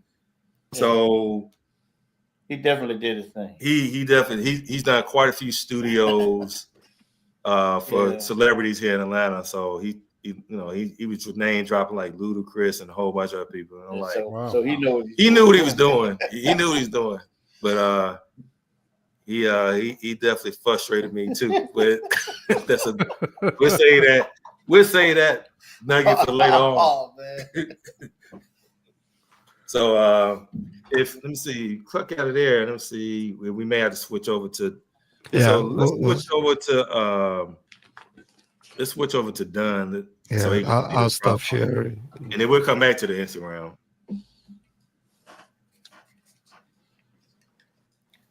But I got to say this with this vision and this what I was trying to do. Like I said, none of this would be like this stuff.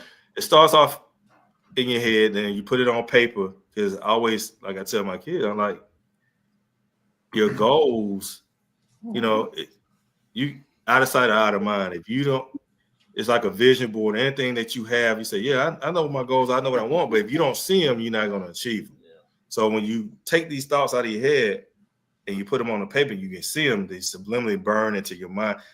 You start achieve. It comes into fruition, right? Yeah. Even if you don't know that down the line, because life is funny, you just never know where you're going to end up or what's going to happen. It was always one day for me. One day, right. If I ever get a basement, if it ever happened, I knew I was going to be prepared for that one day. I just didn't know if that one day was ever going to happen or not. But I wanted, if it did happen, I was going to be ready.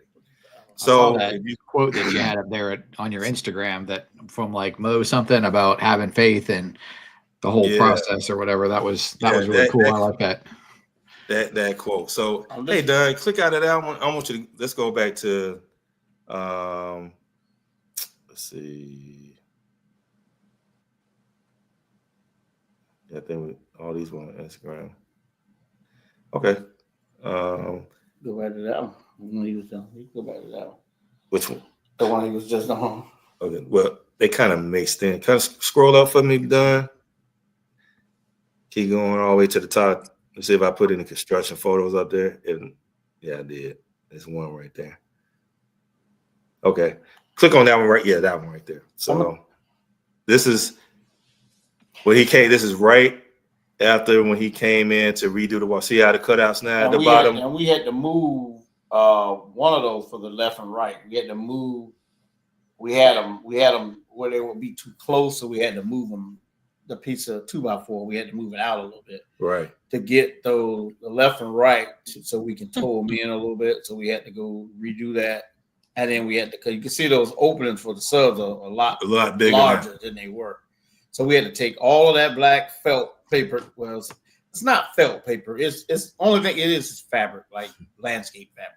Right. Because it holds really well. That's why we put it up. But we had to take all that mess off. We had to redo the whole wall. Redo it all over. Yeah. So Bobby says you laid on his couch an awful lot, so he wants to collect. He wants to collect the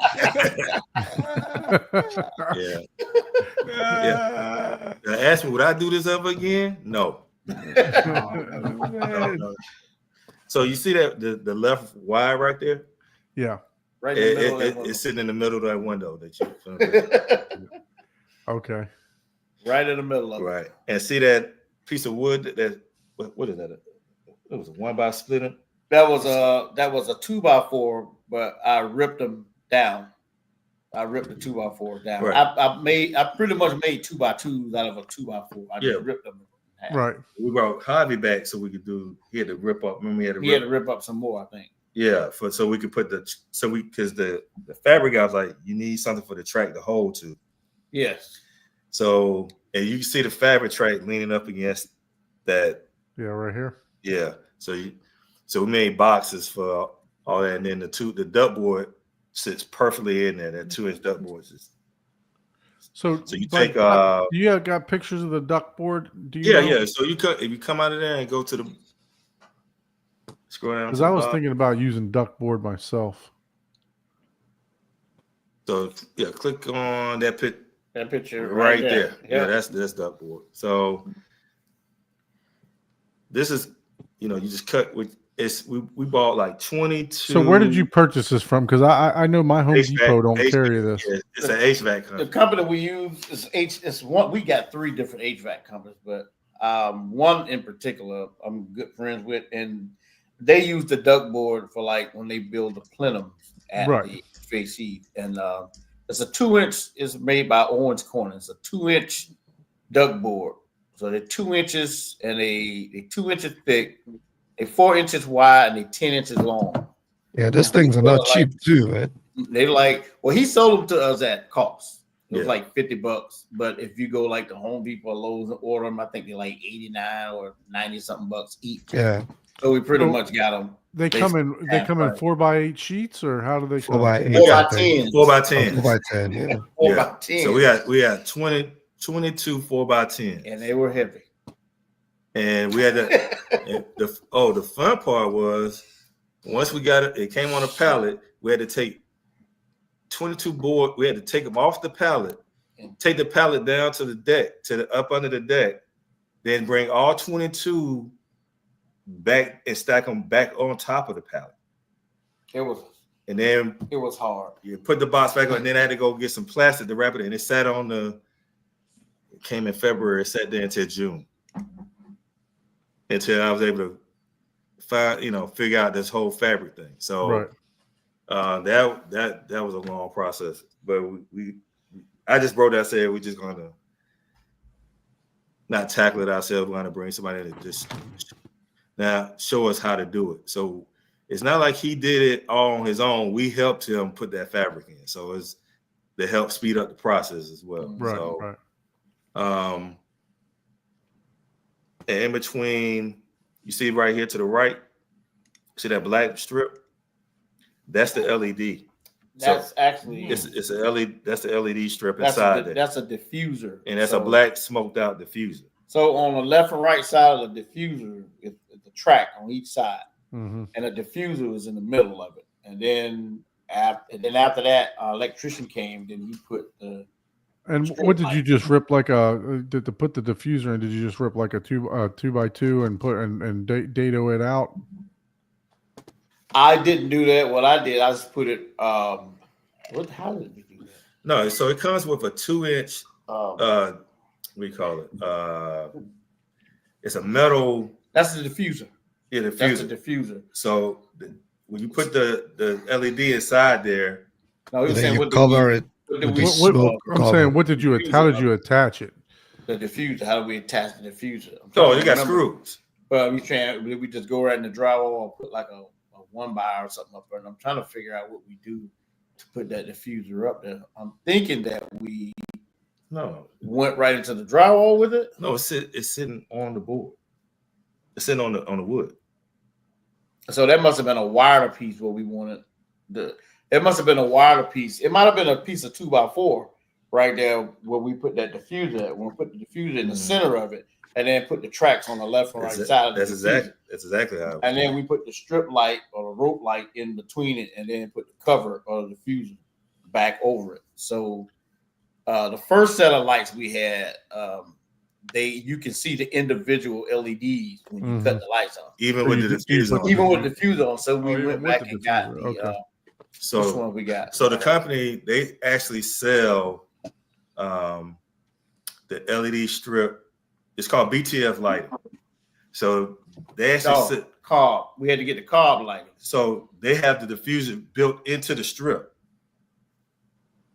So you don't even see the the light, the bulbs, the LED. You had to do the cob, It's so close together that when it illuminates, it don't make individual bulbs. But this particular one that they can't is new. So the particular one that they're tightly together, but they actually have a diffuser strip on the actual tape. Okay. And then we put it inside inside of that diffuser. The ones that we already had inside for the steps, I left those. I didn't buy. And what did you guys use for power supplies? How many different lighting zones do you have for LED? 2.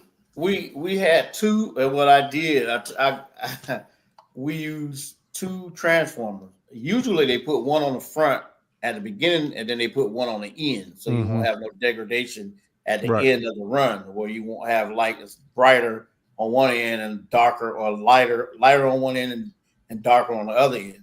So what I chose to do was get 2 transformers that was 24 volt instead of 12. Right. And I said, we'll just run one transformer for one side of the room for the lighting and run one transformer for the opposite side of the room. That way, no matter how long of a stretch we go, the signal won't Drop. have degradation and it won't Right. drop. Yeah, the Both lighting won't. right Yeah. on both sides. And you'll still have plenty of transformer if you want to add something else. So as we overdid the transformers on purpose.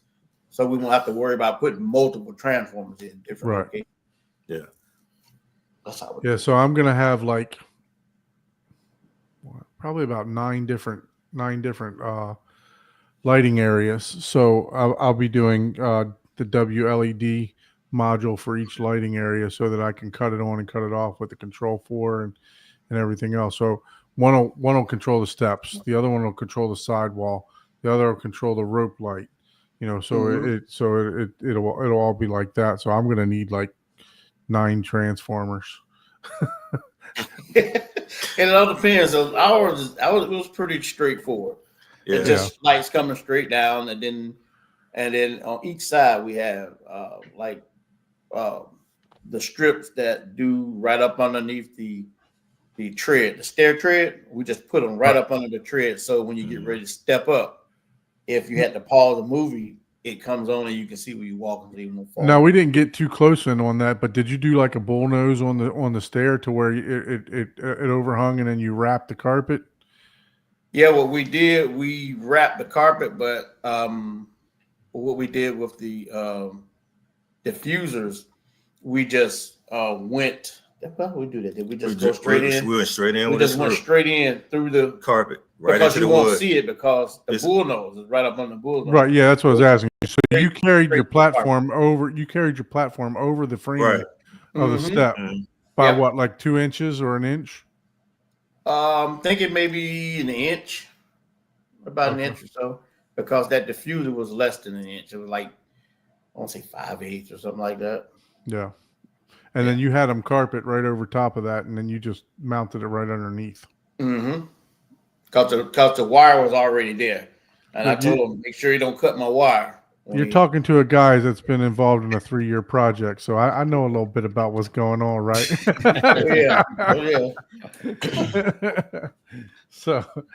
So yeah, no, but all right, let me go ahead and go to the next picture here. Let's see where you want to go next. Okay, let's go to. You click on this picture here, to the left. Yeah, that one. Mm-hmm. So this is when we started. We had leftover installation, and we had installation we bought off of Facebook Marketplace. Always looking for a deal. So he found it. We started stuffing the whole wall. Then we went back and all the landscape fabric. We put it back over. And the reason why I chose landscape fabric because it was cheap and it do the job and it's tough. That's why I chose the question I have is because the landscape fabric it works like a net. It's made to stop weeds from coming through, right? Yeah. So, but you can breathe through it, right? Just to make sure, because if you can't breathe through it, sound can't go through it, right? So it didn't come down in front of the speaker though. We just put it up there only to hold the insulation. Yeah. So we just cut it up and then just staple it. To stretch it, staple it, and then it just holds it all in there. And then we got those monstrosities down there. Yeah, those things. Man, we had about 300. Bro, man, we had a time getting those subs in. Hey, oh my! It was like 5 guys trying to, because they were so big and so heavy. And we had like how many guys? About 4 or 5 guys. Just No, two neighbors, 4. me, and you. No, and the guy was doing the fabric. The guy was tucking the fabric was here too. Yeah, all of us was all hands on deck trying to move those subs. They were like 400 pounds or something. 300, like close to 300, close to 300 a piece. So those 15s or 18s? 21s. Oh, my bad. Excuse me. Time for you to upgrade, Don. My bad. I didn't mean to cut you short like that. So click on that one. Yeah. So you can see now up close. Oh yeah, they look much bigger than 15s. Yeah. So I didn't have time to put the kit together. I just told Kev, just build them. And then he said, yeah, I'm gonna put this new finish on there where it's not the truck bed line, it's more smooth and painted or whatever. I said, man, it's a shame because no one's gonna see it. Once it goes in there, could have left them unpainted. Yeah. no, they need to be black. But well, the front, the front, I see nice. You got the board underneath of there too to isolate. Mm-hmm. So let's see what else we got here. So we looked at that one already. This is right there. So that's how. So he built all these individual. I went to Home Depot and got some. I got some because I didn't have no. Hold on a second. I didn't have any more fabric track, and we only ordered enough just to do walls anyway. But once we saw how good the fabric track looked, I was like, man, we should have ordered enough to do the front wall because I didn't know it was going to look that good. But I was like, nah, don't spend enough money. So yeah, that fabric track ain't cheap. I'm gonna tell you all now, right now. Yeah. I went to Home Depot and got some 1x2s. Mm-hmm. And I said, you know what? I get my my little, what do you call it? My little Craig pocket hole jig. Mm-hmm. And I had some glue and I had some my nails. So I just measured up, and it took me a minute to get the measurements right because I wanted to fit right in the middle of the center channel. So I just started making these big panels, and then I had to do a couple of test fits at first. So after I did the test fits. Hey, I go back to jump back over to Instagram because then we can show. I can actually show you. I think I got the picture. Yeah, before this. They'll be able to see. Pull that up. Okay, they can see them before we put it in. The 1x, that you had picked up. So click on that picture right. Yeah, that one right there. Okay, click to the right. Click to the right again. Okay. Yeah. I don't think it might not be this one. keep clicking to the right to see. Okay, there we go. So you see. Oh, okay, yeah. So you can see the 1x there. So those were the two for the sub. The last two I was gonna do. So once I got them to this point, I just put the fabric down, put them over the fabric, and stretched it and wrapped it and stapled them to the back of it. And what I did, I stapled some the what do you call it? So I got a question though. You were supposed to be the project manager. You was doing all this too? No, I just did this. I did a little bit of stuff. I did a little bit of trim work. And, I think on one of the pictures, you see a little white spot on the ceiling where the drywall was at, where we had one of the electrical wires got cut for one of the lights in the front, and I had to redo the ceiling up there. So I did a little bit. He being modest, man. He did a lot of. I did a little bit of work. Yeah. Click on that next one for me, Ike. Okay, so that's the two at the bottom, and those are removable. So if I ever needed to get to the sub, because I put Velcro on the back. I started to do magnets. I started to get a bit, and I started to go into 1x, and I started to put glue with a little round magnet in it, and put another magnet on the 2x4s, right? And so they can stick. But those magnets are real strong, man. Industrial Velcro, man. Yeah, so that's what I use, industrial Velcro. So he could just take them off and put them back on whenever he needed to do something. But you just stapled it. I doubt he'll be able to. I doubt he's gonna need to move them for anything. But you never know. Just in case. Click on that next one. Let's see what that one is. It's not popping. That one's up close and personal to a panel. Oh, that's just man, these speakers kicked out butts, man. Yeah. Them damn Atmos speakers. Oh, I said, man, they are very. Don't you everybody heavy ass. Did you have pre-construction brackets for those for hanging the drywall? These things they come with the template. The template, and then they come with that like the frame that goes around it. It's a separate. They got little flanges that go out right behind the drywall. The dog legs, the dog legs. Yeah. So we put all 6 of them in there and had to take all 6 of them out. except for one. We had to take 5 of them down. I think everybody does that with these speakers. They have them roam, and they don't turn the way they're supposed to. They stop at like a 90 degree. Yeah, they turn and you can turn them only so far. And so when I went in and started angling them, if you put a 9-volt battery in there, it has a laser pointer. Yeah, it got a laser pointer. Yeah. Yeah. So you do. So when I started getting ready to position them once the seats got in, because the seats took the longest to get here. I said, "Dang, Mario, I'm turning them and they not going to the right spot. We're gonna have to take." He said, "Brutal." Like, how many is going? 5 out of 6. There's only one.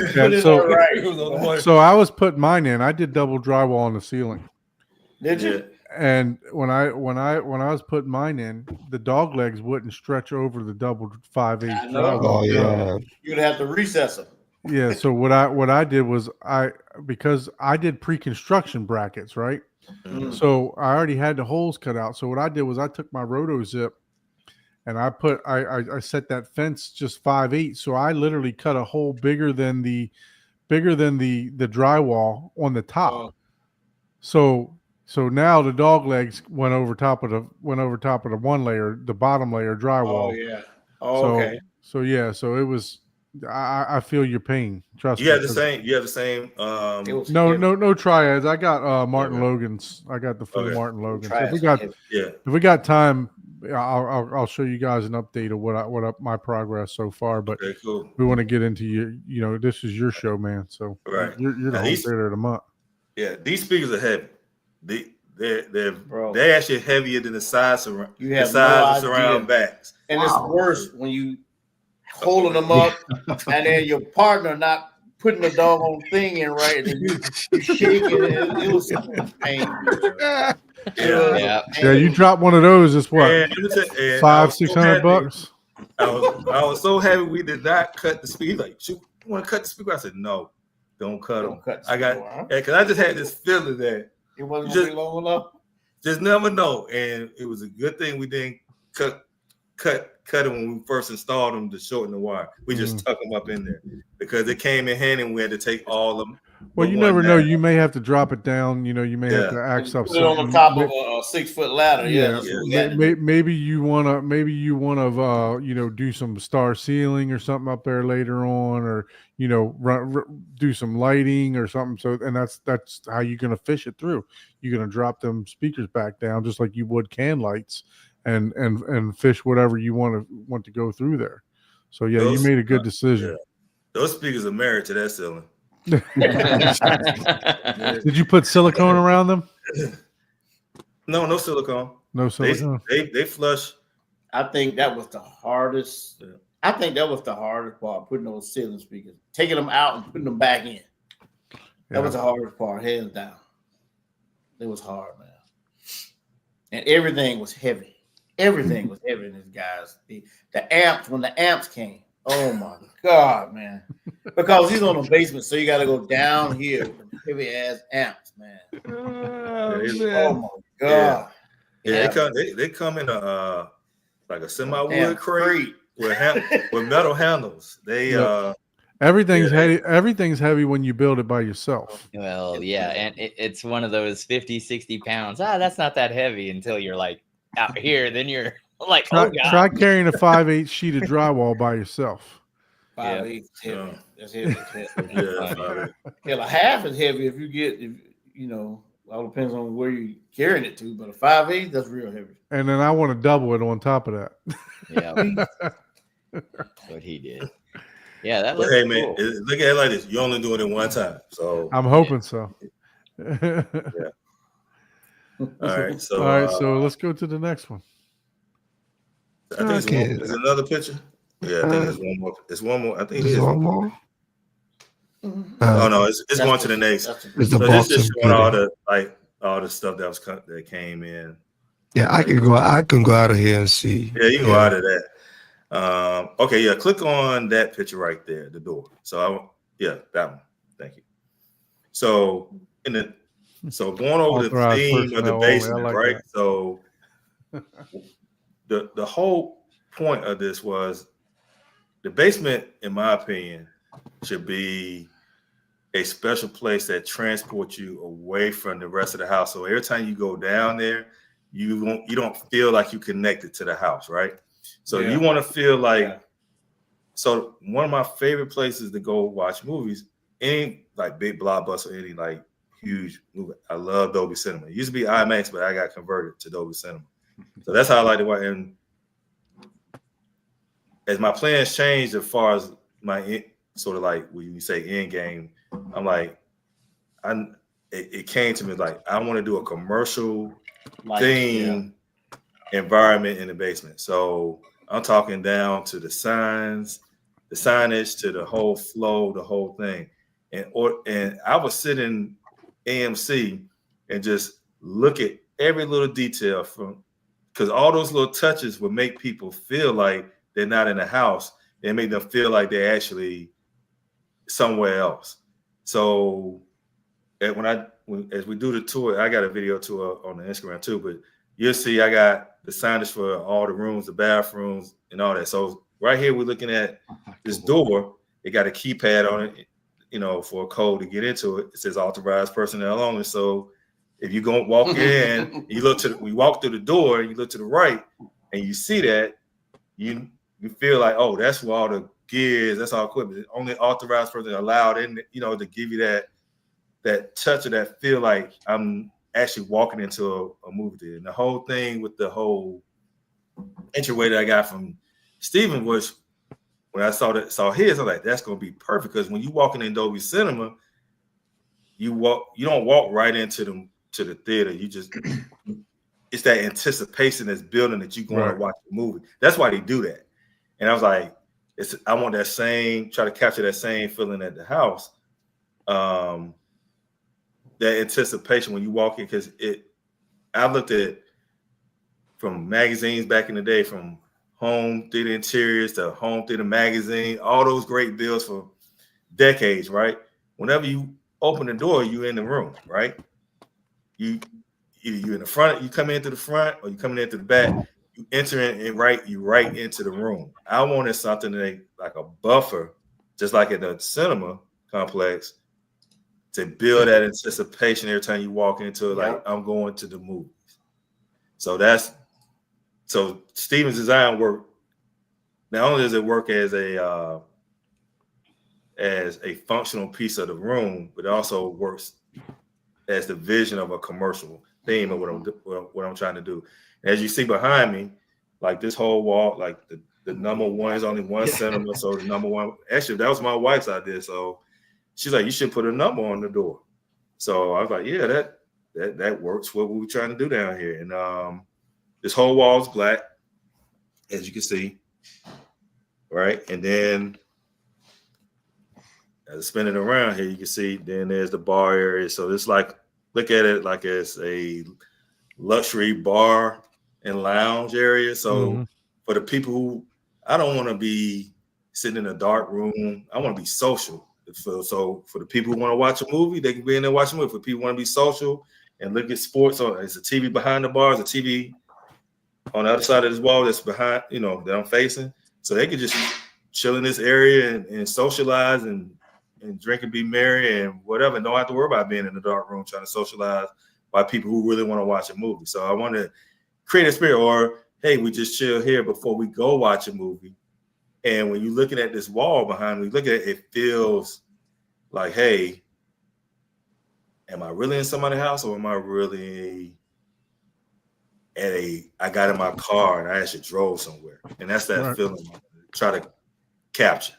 So anyway, so it looks great. So that you click on the next picture there, that's show you the inside of the closet. Okay, let me get to it.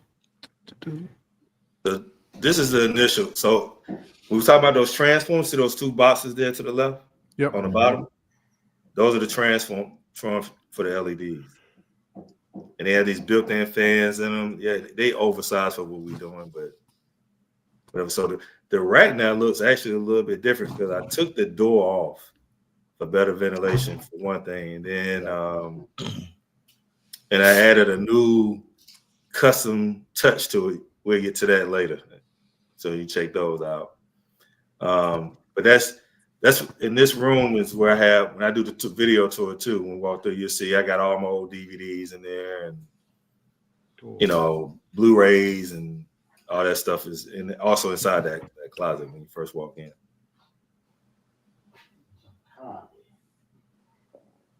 And this is a 42U rack made by Strong AV. And the reason why I picked this rack, because when I was doing my research with all the, you know, like, oh, you can just go to Amazon and you can buy your own rack and piece together. And I was hearing about all the nightmares, but they don't send all the right stuff. And I'm like, no, I don't have time. Just let me find, it got to be a company that make one already. It's already made. And Strong AV, they already come already made. All you got to come on a pallet. And you just take it off. It comes with caster wheels on it already, and you good. Mid-Atlantic has them already built too. There's another company called VRAC that you know, they just come pre-palleted also. Yeah. So it looks like you got the control for there. You got the Kaleidoscape. The I saw the Lumigen. We'll get to that during the tour, right? We'll get to that. Let's some of this stuff is some of these items are carryovers from the old theater. Like I would say about 5 components, 6. Yeah. How you liking that Summit Hi-Fi? Oh man, I love them, man. The beast. The mirror is great to work with. Cool thing about these amps, man. They made in some of the same factories as some of these big name brands, and it's built on the same type of chassis. One thing about these, they're modular. So see those each blue LED. So if any one of those modular, it's like cartridge, like cards, right? So one of those goes out, it'll turn red. Yeah. So when those amp modules go out, you just pop the top, call the mirror, say, hey man, one of the amp modules went out. Can you send me another? He send you another one. You just pop that one out, pop the new one in, and you got power again. Nice. Yeah, they're really good, man. I have the same. I have the A5 or A7 for review. Yeah, the A7. So yeah, I got 2 A7. Yeah, I've been reviewing them. They're really good, man. And I like the whole LED function with the lights, and you can change the colors. And you can go through all the different screens for the retro look for the meters and stuff like that. So yeah, it's a budget friendly blue Macintosh. Yeah, they were real fun putting them in that rack too, because they like on close to 90 pounds a piece. They're heavy. Yeah, they're really, really heavy. Yeah, you definitely need help to put them. No, it was just me. It was just me putting them in there. Yeah, the rack was hard getting in here. Yeah, I actually pinched my finger on the bottom one trying to get it in there. That felt really nice.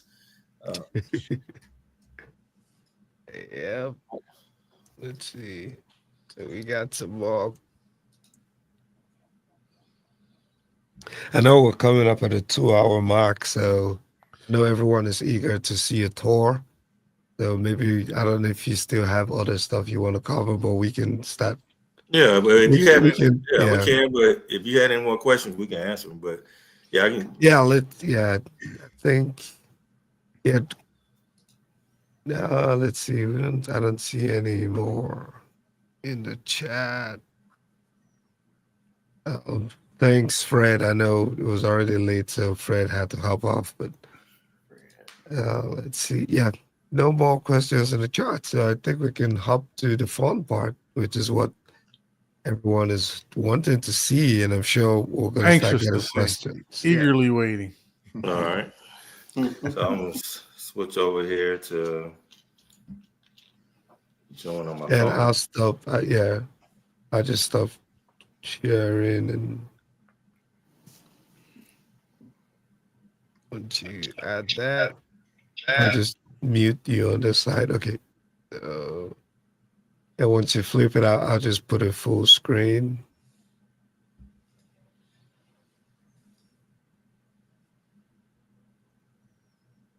Yeah, so I think you need to unmute yourself. Unmute yourself. On the phone. Unmute on the phone. There you go. All right. Let's see. Let's flip the phone around. Yeah, we're getting some feedback. Okay.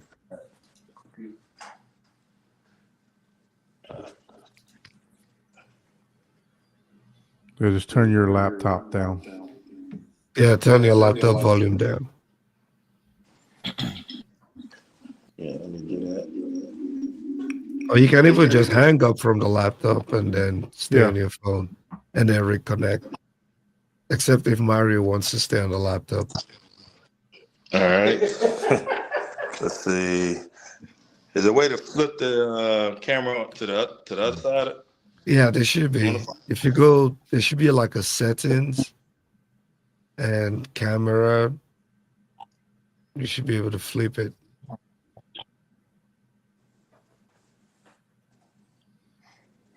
Just trying to find. I think I left my phone out there,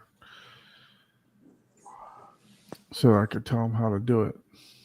Yeah. Yeah, because I'm looking for the icon. There, let me go grab my phone real quick. So I think another way is if you hang up and when you reconnect, you get the option to choose what camera you want. Yeah, I think Okay. there might be you can do that too. But there was like remember I was just discussing that the other day where you had to like hit something for it to even show up. Like you had to hit your own face or something like that. And then it pops up the options. So tap on the screen and see. The easiest would be to just hang up on your phone, reconnect, and then choose. When you're joining, just choose the back camera. Okay. All right. Give me a second. Try that. Try that. Let's see.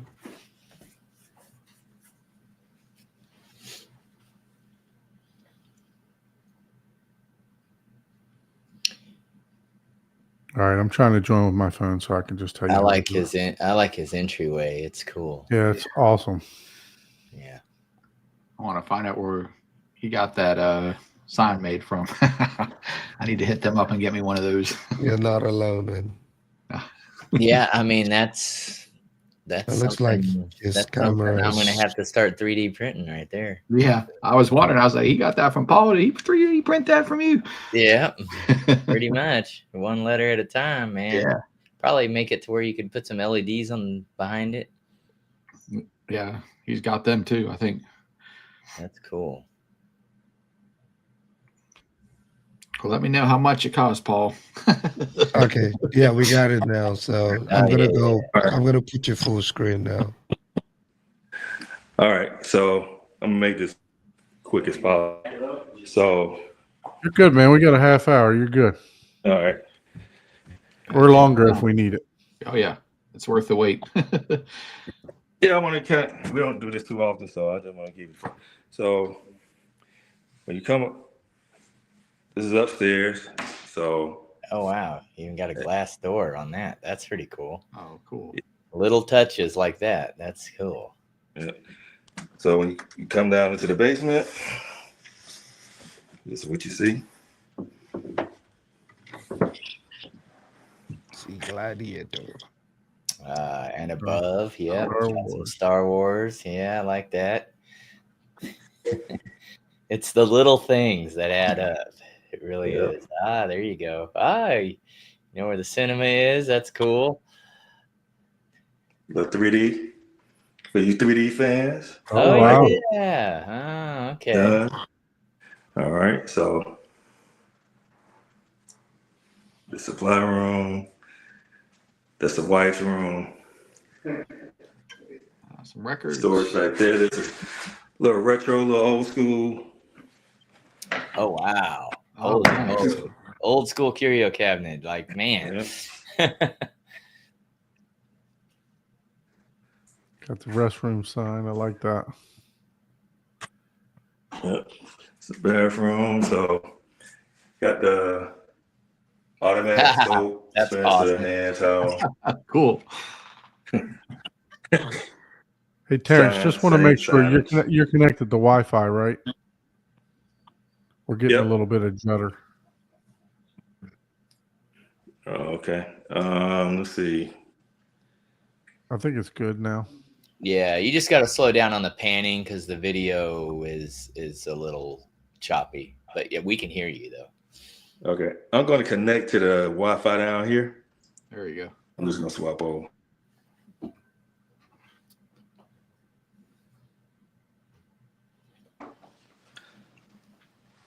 All right. How's it now? Is it better? Yeah, it seems to be doing better. Yep. Yep. Okay. There we go. All right. So into the bar area. So I try to have something for any and everybody. So this is the bourbon area. I'd be in that whole area right there. All of that area. Yeah. Yeah, he's got the little light up boxes too, man. Everybody's making me jealous with those light up liquor boxes. Yep, I guess I'm gonna have to make me one, man. What the heck? All right, and let's see, and then birthday gift from my little brother gave me this some years ago. That's cool. Yeah. Now, are those shades are they automatic shades that you have over there on that other window? Oh no, it's just handshake. You just roll them up and down. Okay. Yeah. So this is digital movie poster. You can customize it, do all kind of stuff with it. I had the free one, but this one you can just go crazy as far as like customization and borders. And the owners always coming up with new stuff to add, all kind of things. You just, you one of those tinkerer people, man. You can just go nuts. What size is that display? This is 42 inch. Okay. That's about the right size, actually. It looks good. Yeah. But you said this was from the company Digital Movie Poster? Mm-hmm. Okay. So yeah, you can do custom banners. You can load your own movie posters on it, and like this, he made this custom banner right here for me at the bottom. Oh, okay. And they have like different animations and all kind of stuff that you can do. That's cool. So this custom sign here, it does light up. I know that wasn't cheap.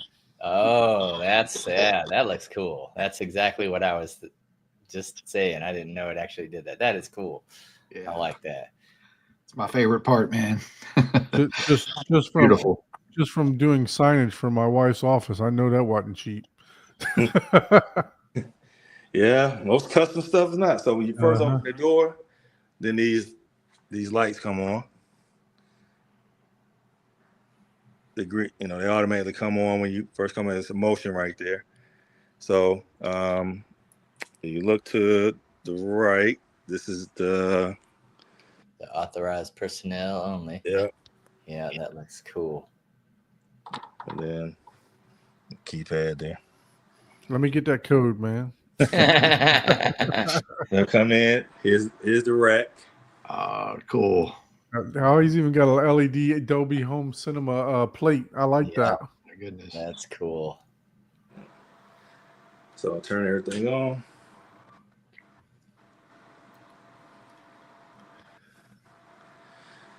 So start from the top and tell us what you got for equipment since you're in there. Yeah, that's cool. Yeah, you still got old school. Bunch collection. So I got a display case, so I can take all my memorabilia out of here and out of storage, and it's gonna go here, right? It's gonna replace the Darth Vader helmet thing, so it's gonna go here, and it's all gonna be lit up, so all that memorabilia would be right here. Nice. Yeah. So, all right, let's start with equipment. So, this is this network switch. It's just an 8-port one, managed network, something simple. This here's a little something I got off Amazon. It tells you humidity, temperature, and all that good stuff. It's backlit. Panamax, Lumigen. Is that the 4242? Yes, sir. I know that thing pretty well. Yeah. 4K Apple TV, Lionsgate, Panasonic How many 9000. terabytes? Strato C? Yeah, I was going to say. 8 terabytes. Terabyte. Okay. Yeah, I went with 8 because I was just dipping my toes in the Lionsgate pool. Yeah. Didn't go too crazy. I figured if I wanted more terabytes, then I could catch someone selling one or something like that. So again, allergic to MSRP. Then you got this is the digital, so you can take all your Blu-rays and you can catalog it, and that's how you guys know how that works. So I keep that there. This is the JBL Synthesis SD. Funny because I got the exact same one right here. So is that the version that's like the Trent-off? No, that's the one above this one. Okay. So this is 16 channels. The other one it can do above. It can do that's made by Trent-off. The 16, 32, and you can just keep adding margins depending on how big your cinema is. So right. I'm not going over 16 channels. I'm good, and this does a great job with Direct Live. So it's a very and I went with this one too because it has Dante capabilities as well. Okay. So I know that is the future with amps. So you really want to get into like the amp details of like I think that has IMAX enhanced too, right? IMAX enhanced decoding too. Yeah. So let me. Yeah. Okay. Yeah. Oh yeah. It has it all. Yeah, it has everything. Yep. Yeah. Croson amp. This is the speaker power 8000. There you go, Chuck. Yep, Chuck's looking at getting some of those Crosons. He's got the Crosons. Oh, he's got them. Oh yeah, that's right. That's right. With the amp. So and this is the speaker power 8000. This powers the subs like 4,000 watts per channel. I think when they bench test this thing, you can do. I think it does over 5,000. Really conservative when it comes to that. Wow. So it can do over 5,000 per channel. Wow, that's crazy. This is one of the holdovers from the last theater. I was running all Crown at the old theater, but this is doing the wide channels. And of course the Summer Hi-Fi. You guys are familiar with these. Yeah, those look good. I like them. I like those. Those are digital meters, right? Yep. So you can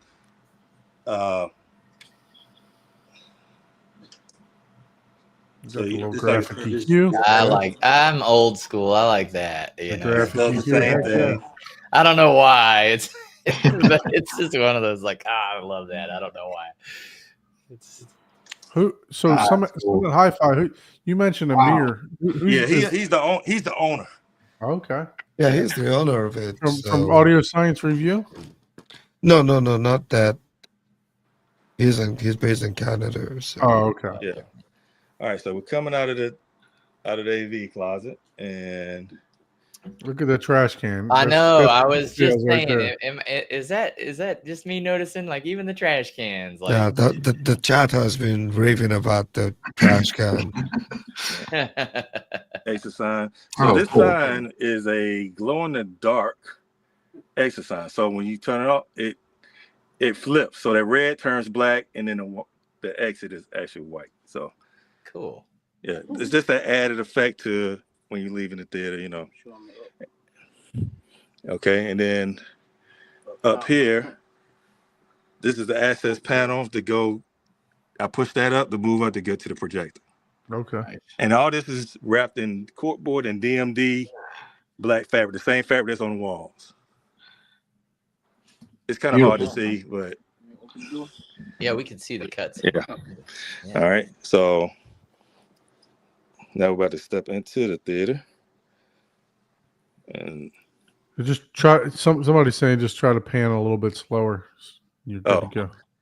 All right. So all right. So this was slow. All right. So rear entry, Yep. love it. I love the way that looks, man. That looks awesome. Very clean. Yeah. So give us. I don't think we talked about the dimensions. What was the original dimensions, and then what did the room end up being? So the original dimensions, like at the widest point of the room, is like over 22 feet. So right now it's 22 and some change at the widest points up there where the screen is, and the room is 31 feet deep. Because remember, this is. I'm sorry, I'm panning too fast. Let me go a little slow here. So this wall here is the base trap wall. Okay. It's projected up there. Oops, I think I knocked it out. Hold on. Let me put him back on there. Oh, there you go. All right. So this is the base trap wall.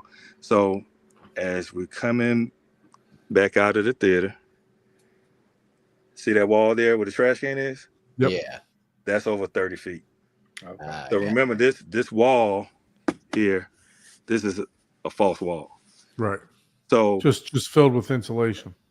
Right. So you got insulation on in between it, right? And then you have 2-inch ductboard on both sides. Gotcha. So when the base hits back here, it just tears the waves up, like it destroys them. So Right. that, so it does a great job of taking care of standing base waves.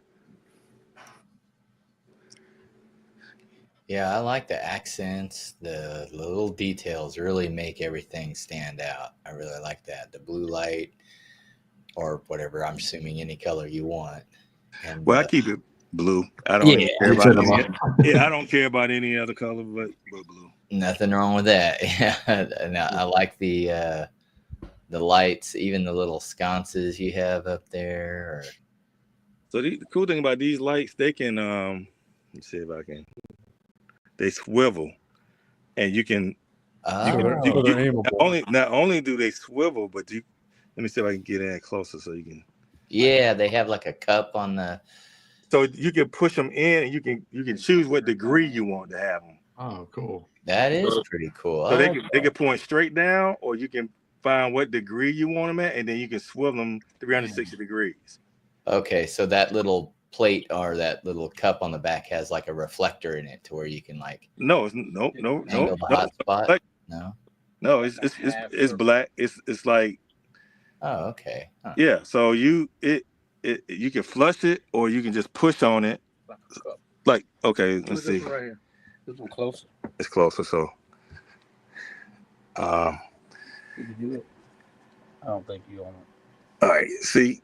Oh, okay. That is the light. Okay. So the whole light. It looked like the light was up. Okay, we see it. See, now. I'm about to make it flush. Gotcha. Okay. Yeah. Okay. It looked like the light was up top, and then there was some sort of shroud. But yeah, okay. I see what you're saying. That's cool. I like that. Pushing it. Yeah, and then you can angle it and do whatever you want with it. That's cool. Yep. That is cool. And you can change the temperature.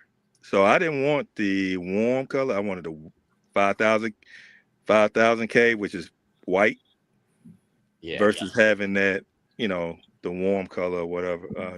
Like 3200. Yeah, 32. So it has different temperatures that you can choose. These seats are Apex. They're from Seacraft. Apex is the line, and this color is midnight blue. So how they advertise it looks a lot bluer in the advertisements than they do in person. Because I thought they sent me the wrong color. I'm like, these are not. They say, but they photoshopped it. So anyway, they're here now.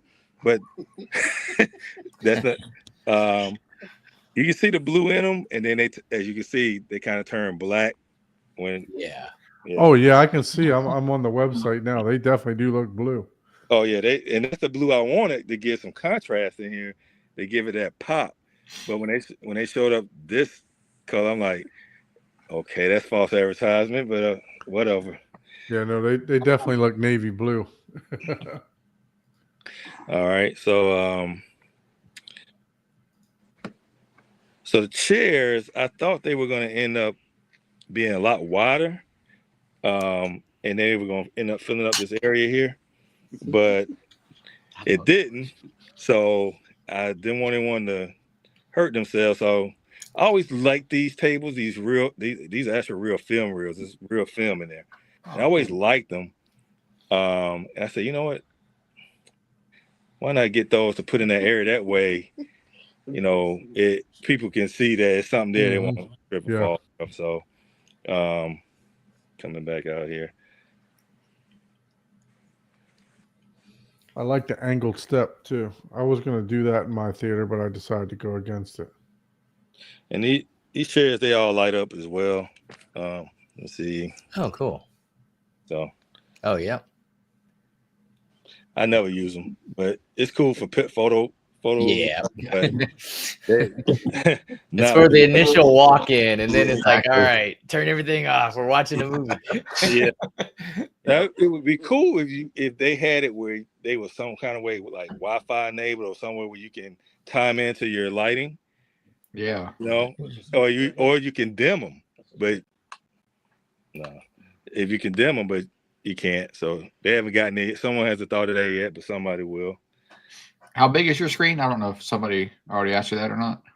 No, so the screen is 12 feet wide, so it's 160 diagonal. Okay. So that's 240.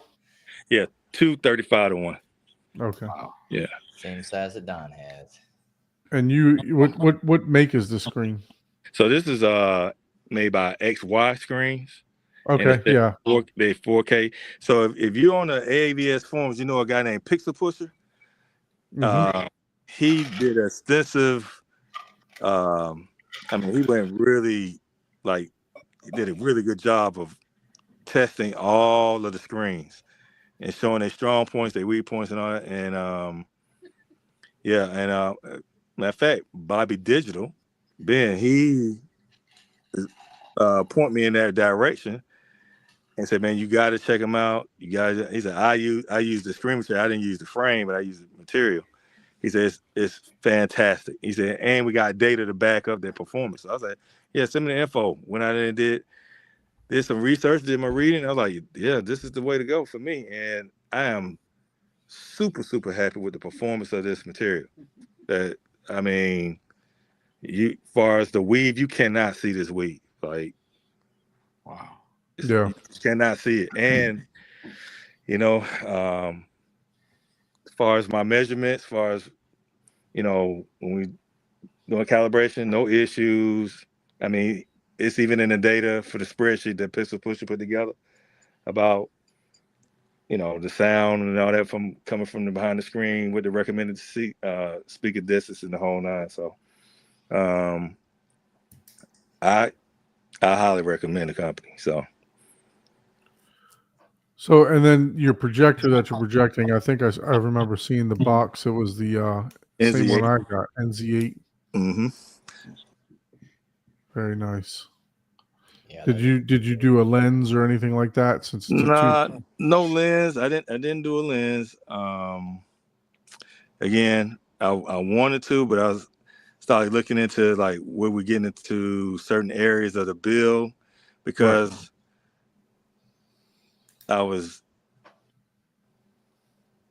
we were going back and forth between the theater and outside the theater. And I was like, I feel like we're not getting any traction. I said, let's just finish the outside first, knock everything out here, and then the last thing we'll just focus on the theater. And so when we started focusing on the theater, I was like, again, with custom stuff, it's a lot of unknown. So you don't know, and stuff it's constantly like kind of like popping up that you didn't budget for.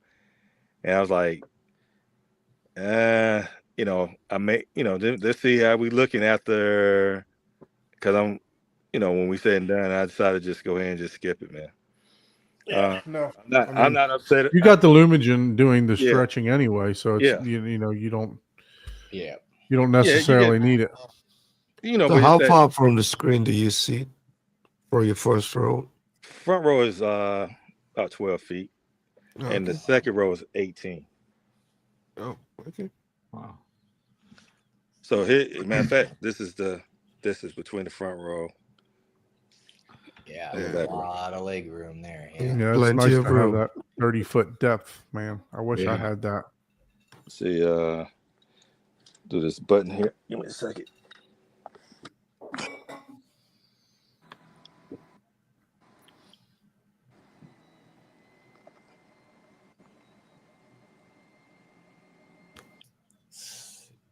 Yep. And you can still squeeze in there right now. Yeah. Yep. Wow, looks cool. Nice. Yeah, those are nice, man. So you have control 4. What's your you control everything from your So grab that remote from me. Yeah, there it is. Yeah. Did you get the Halo? Yeah. That's cool. Yeah, this is the touch, Halo Touch. So yeah, that's cool. Got the K word, the Yeah, not allowed to say that. Yeah. the Don't play anything so we don't get a Man. copyright strike. controversy with a K. Yeah. Yeah. No, That's a good That's a good one. I like that one. What's weird to me is that been a home theater for a long time, like a lot of you guys as well. And I never seen a product that puts people in their feelings as much as this one does. I'm telling you. It's like, okay, I get it. You know, it's almost up there with the Apple versus Android thing in a way. Yeah. And it's like, I get it. You know what I'm saying? Like, you hate how much it costs. We understand it, and it's like the same thing. You're overpaying for memory, but people don't look. Guess what? And they say stuff like, "Oh well, it's for the rich or people that's rich." No, it's people in the hood that drive Lamborghinis and Bentleys and stuff. My thing is, it doesn't matter. It's not geared to a 1% or whatever. It's like, say if a person's a video file, right, and that's all he care about concentrating and focusing on in his room, he's gonna have the best screen, best projector, best OLED or whatever it is, and maybe his sound is not up to what you think it should be, but he's in heaven because that's what his focus of what he loves, right? If you got a collector who loves movies and want the best movie watching experience and he's probably sick, he's like, man, I have no more storage, my wife is on me, or I just don't have no place to put all this stuff. The Kaleidoscope seems like the answer for me. Yeah, He may and not it just have works, the best man. TV in the world. He may not have the best sound system in the world, but he got a Kaleidoscope because that's what's important to him, right? Yeah. So it has nothing to do with if it's this or that. And my Look, thing our is, viewer count's going up. Keep mentioning Kaleidoscope. No, it's your hobby. It's your hobby. It's what you want to spend your hobby money on. Which is a good segue, right? Because we have them coming on the show in about 2 weeks. So, feel free to join us, and come ask all your questions to them. We will have. And look, we're not afraid to ask the tough questions either. I'm a dealer for them. I'm still not afraid to ask them the tough questions, right? So I look at it like this too. I'm gonna say this one thing about it. I've always wanted, when I saw it over 20 years ago, I liked it. It cost, and guess what? Over 20 years ago, when it first came out, 30 and 40,000. It was $20,000 something dollars back then. It's cheaper than it is. It's cheaper than it's ever been. So a lot of people who, I'm probably telling my age here, but they don't understand how much it was before that. And then think about this one last thing I'm gonna leave you with. If on the K word,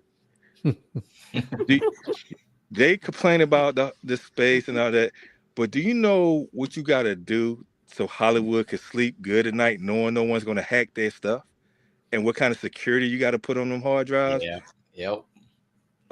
Okay, so you're paying for that. So if Hollywood feels good enough and they can sleep at night knowing that no one's pirating their stuff off this system, that's where a lot of that cost is coming from. You know I what I'm feel your saying? pain, Bobby Digital. Bobby Digital says, "Trust me, I'm moving away from DIY. Just lost my Synology NAS with 20 terabytes backed up." Yeah, if that happens to me, I'm buying a K-Skip the next day. Well, and man. that is the key that people don't understand. They always ask me, "Oh, what kind of RAID backup do you have?" RAID is not backup. Yeah. No form of RAID It's is backup. a backup. It is a uptime. It's a That's quick all get RAID is for. backup. It has the only nothing backup to is do with backup. another drive. That's it. It is Right? separate, offsite, same data. That is a backup.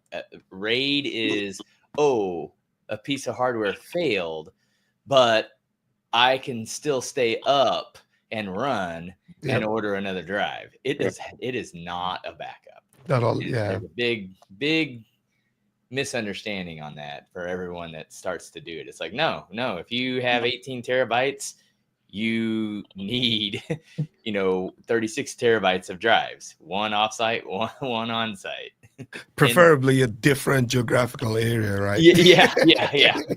You might have a flood going to your basement, Yeah. and then your backup drive. I don't know that movies are Gets that messed up. important, but yeah. I mean, if you lose your whole city, it's like, movies are gonna be the last thing.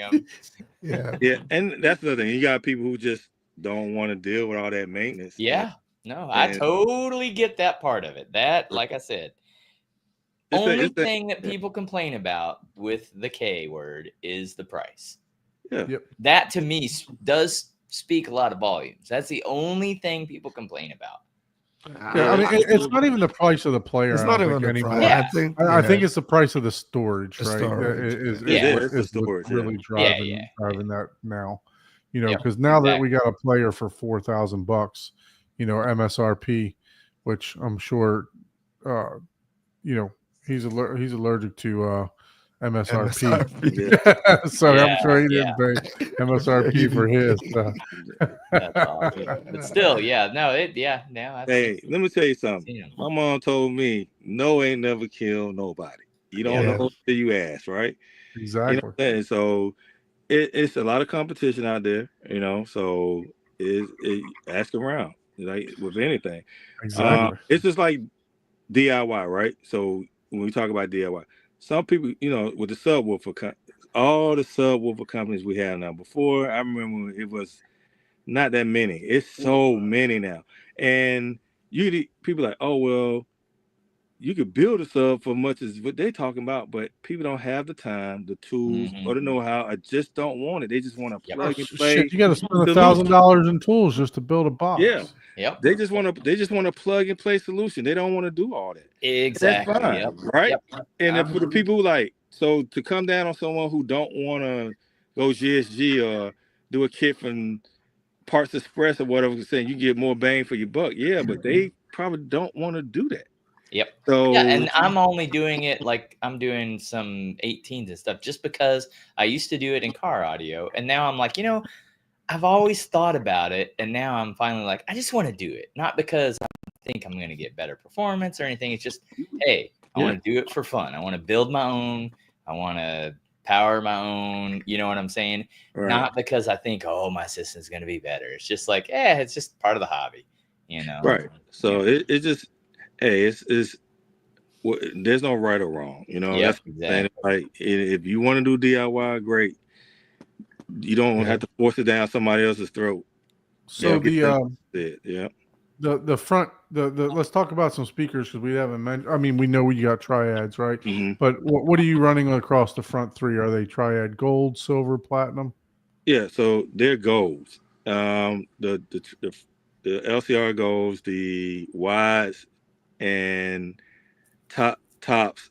The bed layer and the heights are all silvers except for the surround backs that are LCR bronze.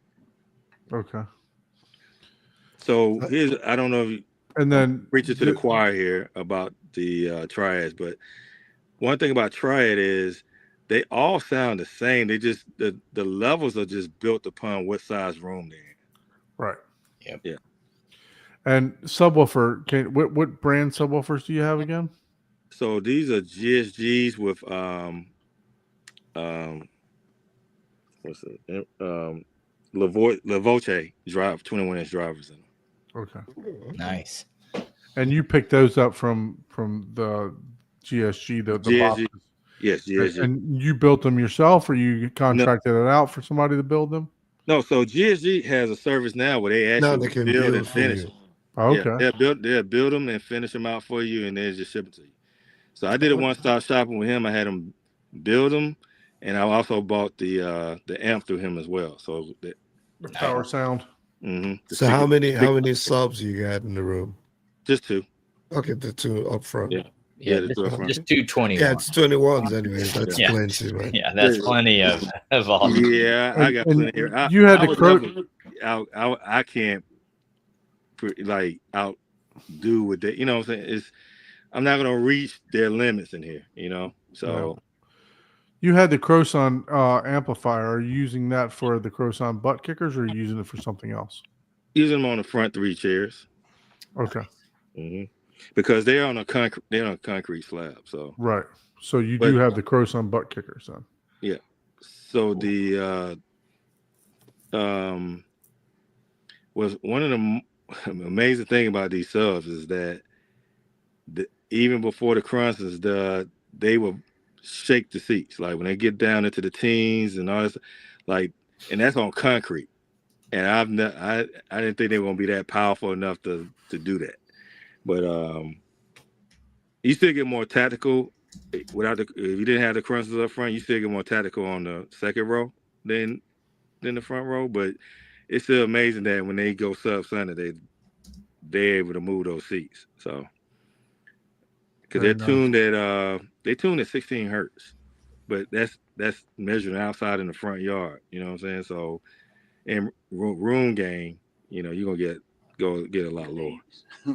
So one thing that we didn't I know we didn't have time for some of these pictures, but room treatment wise, I saw some sound panels on the ceiling, and then obviously you double drywalled, right? But what did you do for after you double drywalled? We saw some boxes that you were building. You said you used 2-inch ductboard to do your. Now, did you line the whole room with that, or did you choose certain areas? So I'm gonna head back out to the lobby, get back on the laptop. Are we done it? Yeah. Anything else you guys want to see in here? Are we good? Oh, good. I think we're good. I think we're good. Oh, okay. All right, cool. Yeah. Got the snack tray and everything. All right, so get back to the.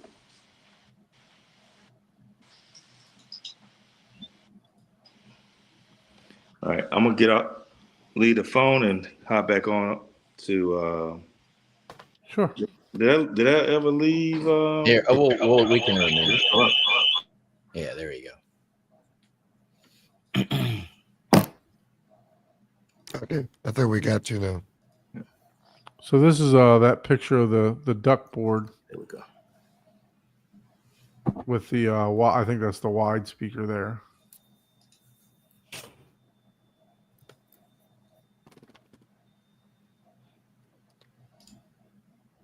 All right, can you hear me?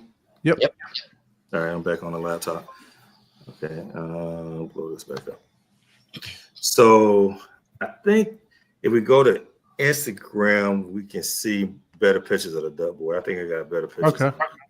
So you're the Instagram guy. Yeah, let me go back. Was that a 726 or a 926? This is a 926. Yeah. Instagram post. Okay, so what are we looking for? So let's scroll back down. Okay, yeah. Click on that picture. Yeah, that one.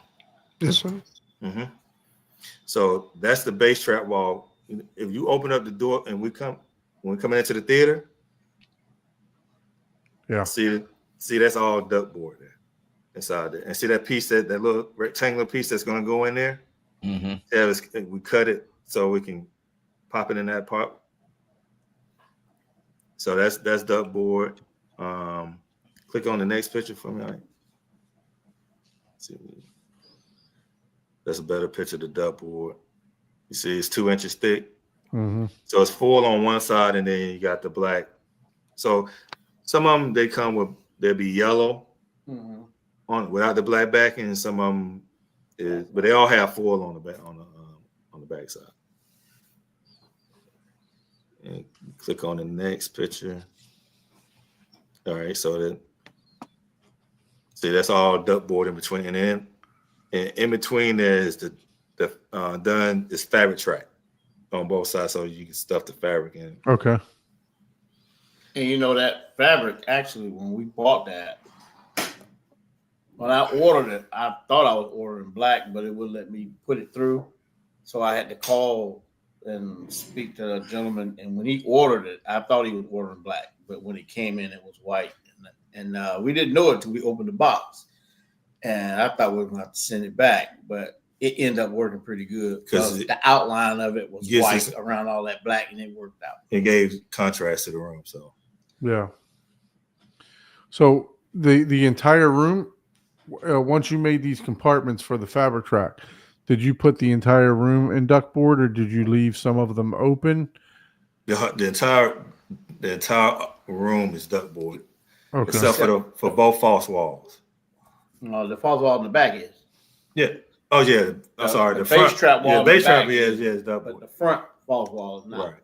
So just the sides, and then the back false wall, and then this little wall in the hallway you're looking at. Yeah.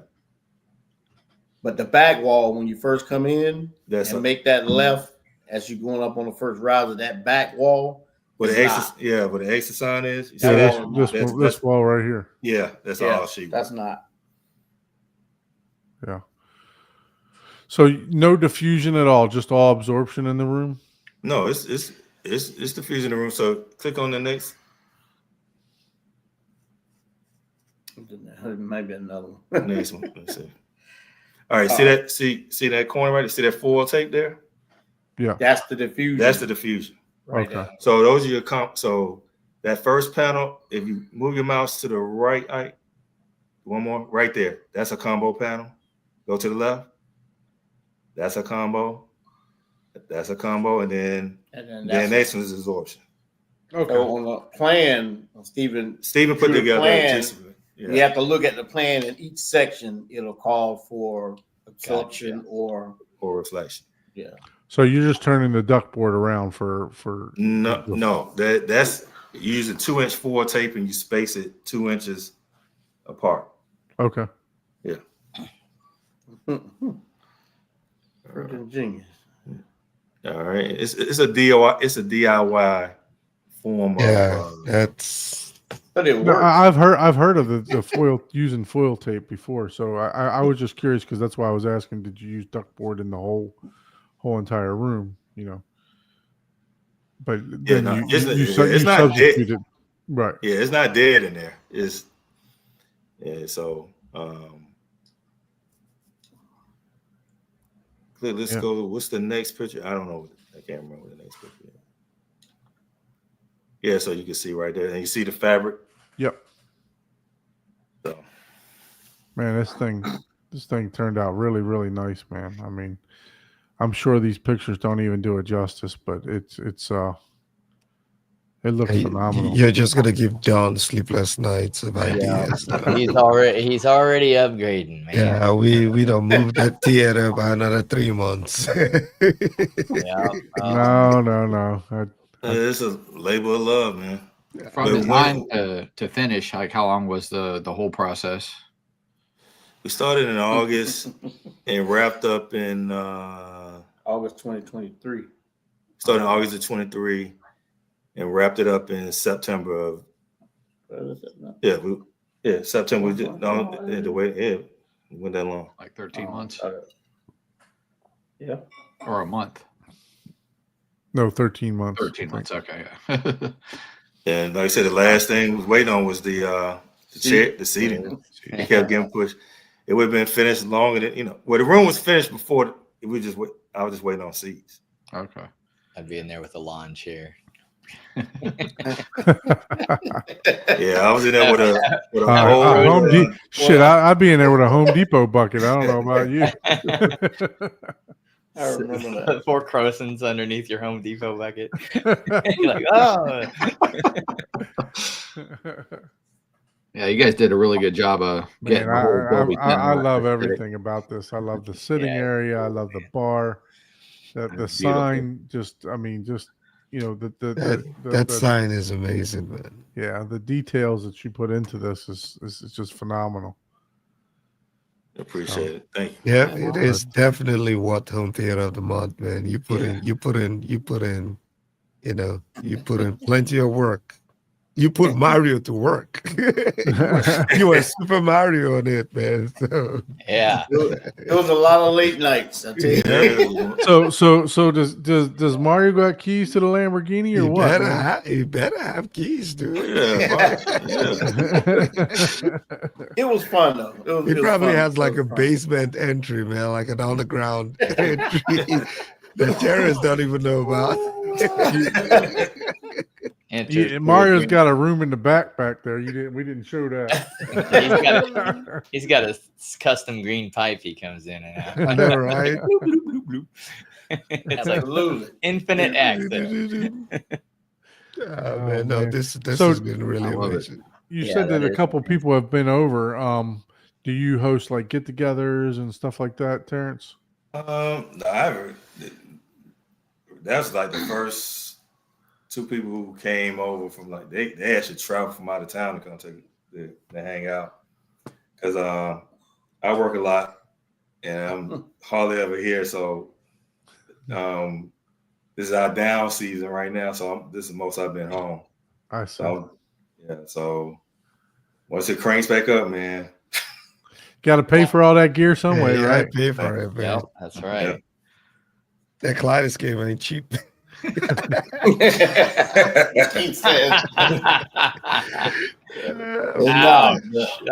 man, come on. Okay. Oh, so how many people on here actually own one? Well, 3 of us. You, Michael, and myself. I got 2 of them actually. I'm the only one that doesn't own one, and there's a reason why. I'm an IT guy. I do network, NAS, and all that stuff. Like that's well, see, that's in your will for me. You know what I mean? Yeah, exactly. Yeah. That's not a thing for me. Right. It's not totally a difficulty for me. So I'm like, well, why would I pay for someone that, it's like Strato V, okay. Yeah. It's I within arm's reach. That's I had it in for review for a couple of months. I had to send it back as a review unit. But yeah, I'm definitely planning on getting one. So at least I've had it hands-on in the home theater, tried it out. I really know what it's about, but it had to go back as a review unit. So, but yeah, I think 2025, it's on my list. Yeah. And he's a video file too. And I'm a video file too. So it's like, keep me quality. Yeah. So yeah. It's I feel like I can talk about it. At least I've gotten to experience it in house, so it's really great if you can get it. It's super convenient. And I gotta say right now, one of the best like killer things I've been loving, the early releases. That's one of the reasons why I was like, ooh, now that the cheap one, it's like where I would just want to get it for the early, 30 days for a party or an event, get it much earlier. And you think about like it's $30 for new releases, but if you take your wife, kid, whoever, add in gas going back and forth, snacks, all stuff. Yeah, you spending way more than $30. Yeah, but you know what? You can rent that new release for $8 too. Yeah, you don't even have to buy it. You don't even have to buy it. You can rent it, and if you like it, then you buy it. I did get burned on some new ones, man. But I tell you, you bought them and you didn't like them, or yes, like straight. I'm talking dumpster juice on a hot August day at 3 p.m. That's like 8 out of every 10 movies that has come out in the last 2-3 years, though. There's a lot of them that the quality of bad movies coming out it's like almost video game. It's horror. It's crazy. It's like but the one you just watched, I didn't even buy it. It was on Max, and I just watched it. Juror number 2 is Oh yeah. Clint Eastwood directed it. That was a really good movie. Yeah, I talked about that a couple weeks back. I Mm. watched that here. Yeah, it was a good movie. I enjoyed it. A nice little twist to it. Yeah. Uh-huh. Have any of y'all seen The Brutalist yet? I know it's coming out, I think, this week on Tuesday. The who? The Brutalist. No. Okay. No. Never heard It's of like it. 3 hours and 35 minutes long. I'm like, Wow. I'm gonna wait till that one comes out on video because I don't think I could sit through that long without a bathroom break. I've collected so many movies. I haven't even watched all of the Yeah, ones. my backlog for movies. Yeah, I'm it's like watching 3 old years, ones man. for the first time. Like, I got like 3 years backlog of movies. And I used to avoid watching all the reviews of movies before they come out.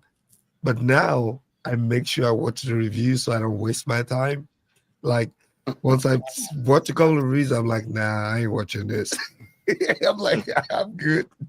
Yeah, I look I'm at not more so paying. what the audience is saying, more so than what the professionals are saying. Yeah. Because the audience will break but when both of them don't like it, that's I'm like, yep, yeah, I'm not even yeah. that's. I watched a movie not too long ago that got higher reviews than what I think, and I was like, man, like what? I don't like. Yeah. It was not my cup of tea. Yeah, So, I want to watch that remake of the vampire movie that came out. I haven't seen that.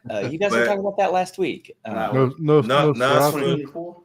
Yeah, Nosferatu. Yeah, I want to, but I don't want to get burned, man. It's not. It's good. It's good. The audio in it's amazing too. Like yeah, wow. I heard the Atmos is supposed to be really, really good in that. So. Yeah, I highly recommend it for sure. It's definitely worth the purchase. That was probably my favorite movie last year or this year, I guess, depending on.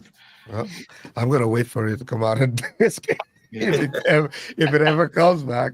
But my backlog is crazy, man. When it comes to watching movies, it's like shit. By the time I get to it, there might be a part 2. So I'll give a home theater. This is how you behind on movies. I'm going to give a quick update on mine because I know we're running late. Just in case you want to show us some pictures, right? No pictures. Oh, he's No gonna pictures. go live. He's going to show you some videos. Okay. He's going to go on his Only Home Theaters page. Look at Mario. Mario cut the joke right there.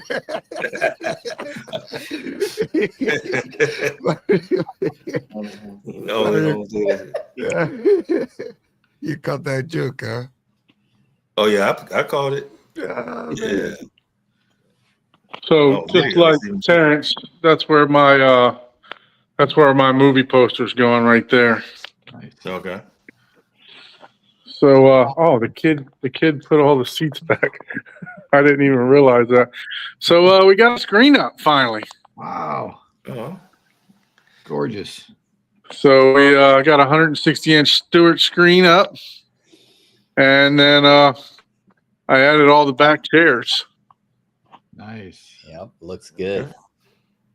So I opened this theater up at 3:00 this afternoon because I work from home today, and I saw all the seats. I literally didn't plug these seats in until like 11 o'clock last night, and then I see all these. I went to work at like 5 a.m. this morning, so I come back home at like 9 or 10, and then work from home for the rest of the day. And I came in at 3:00, and I see all the seats laid back. My son loves messing with these seats. So, yeah. So, what's the dimensions of the room?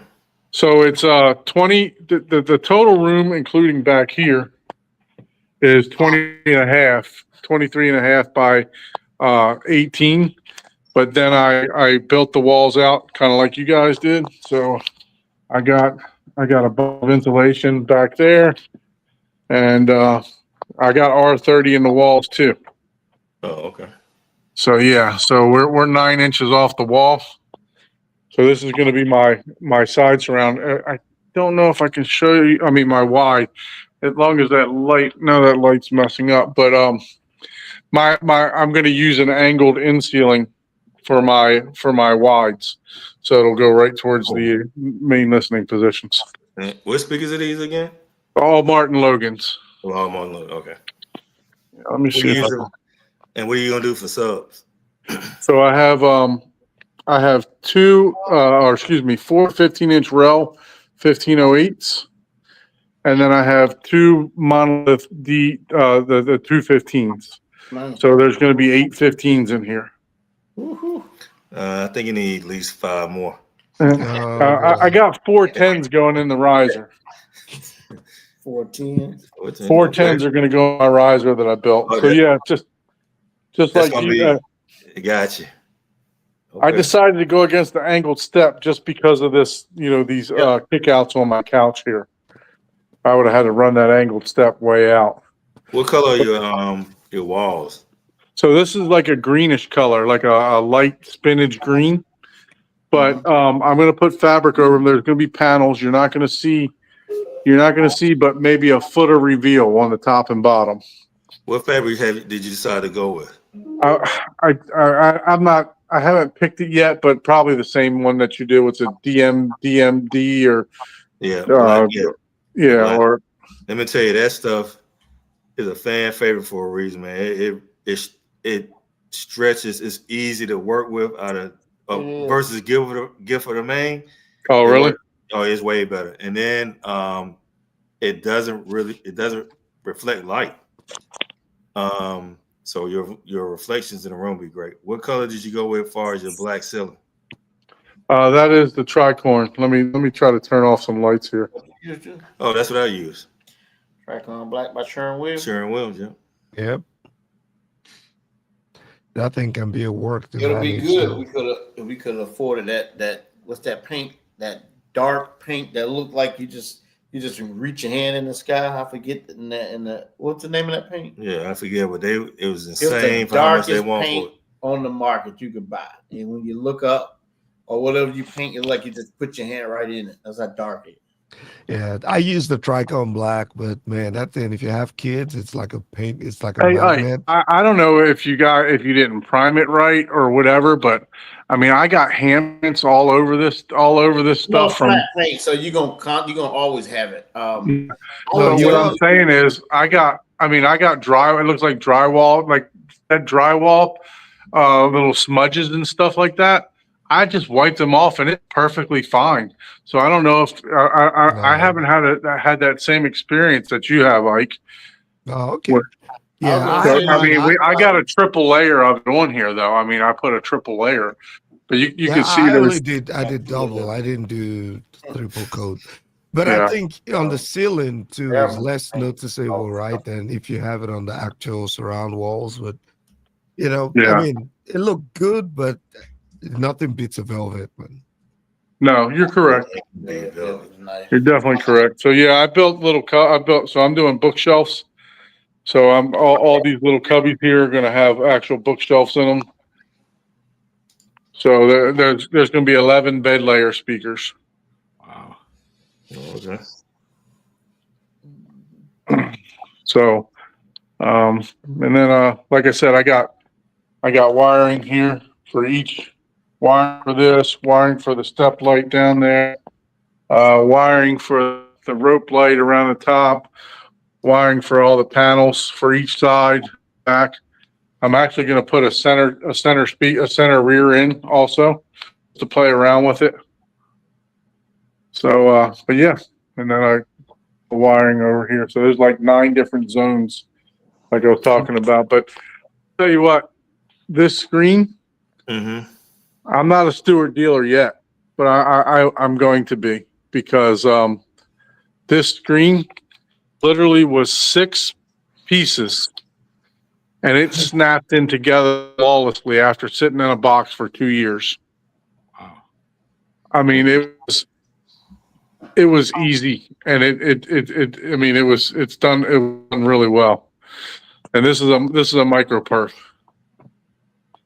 Yeah, I couldn't do micro perf. I said too. How far are you from your front row? Is going to be from it? So 9. So right, this is like 10 feet right here, the row, and about 18 feet from the back row. Okay. Oh, it's a correction. I have my bed layer is 11 as well, not 9. I don't know what I was thinking. So you got dual side surrounds then? I do. Yeah. Okay. Very nice. So I just want everybody an update on the Horizon home theater if you stayed on to watch that. But got a screen up, and I'll be this weekend. I'll be moving speakers in, man. Nice. That's exciting. Yeah. You and then you ready to tackle that fabric, man. Yeah. Well, I don't know about ready, but yeah. So yeah, I bought a day blade for my saw, for my table saw. So I plan on, because I'm gonna have LEDs on the sidewalls, like not straight up and down, like going through different patterns and stuff. So I plan on using like a one box you guys did, and then put the fabric track on top of that, a 2-inch fabric track, just a 1-inch fabric track, and I'm going to use a dado to kind of rip out the middle of that one by, so I can put the diffuser right inside of that. Okay. Mario know what I'm talking. You guys that don't know about construction. Or dado, you can use a router bit. Yep. Or what's that bit they call when you want to? I forget the name of the bit. I bought a whole set just to do that. Oh, I forget the name of it.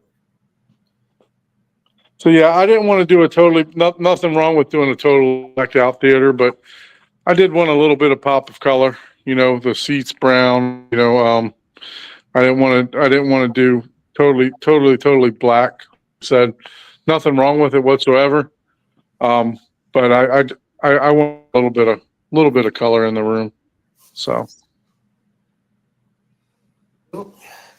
You did all the wiring yourself? the only thing I didn't do was electrical. So I hung all the drywall. I did finally pay somebody to actually finish the drywall. But I did all the framing. I built this area here is a garage. You can see the garage door right there. Okay. So I built the floor up.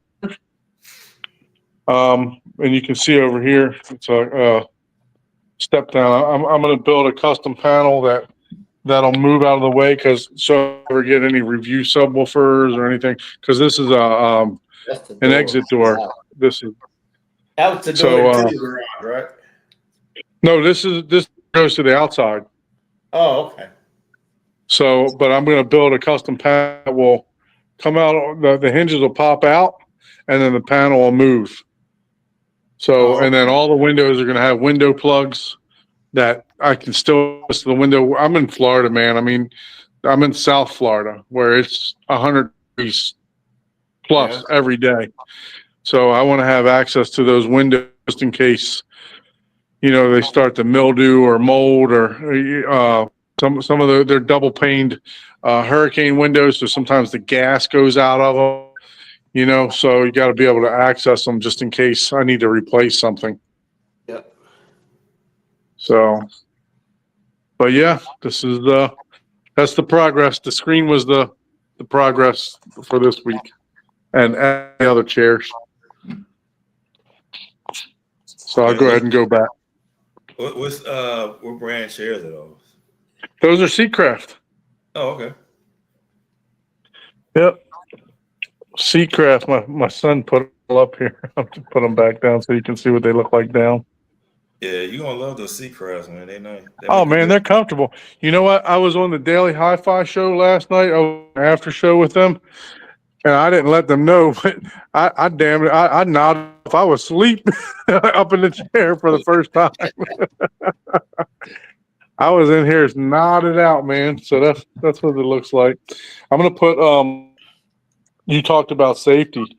I'm putting a cable railing from here around the back of here, so that nobody it'll be like a 4-foot cable rail, so nobody will fall off that. Looking good. So, together, man. Yeah, it's looking good.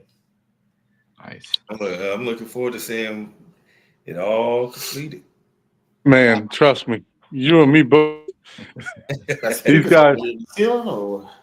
These guys teased me for a year now about about We getting were this just thing done. We were So just providing motivation, man. We're Yeah. not yes, crazy. That's verbal motivation. Since we could have knocked you on the head, so. You know what movie you watching first? What's your first movie, man? oh my sons are aimed at my son and my nephew. We got to watch Sonic 3. Oh boy. I bet it sounds good too.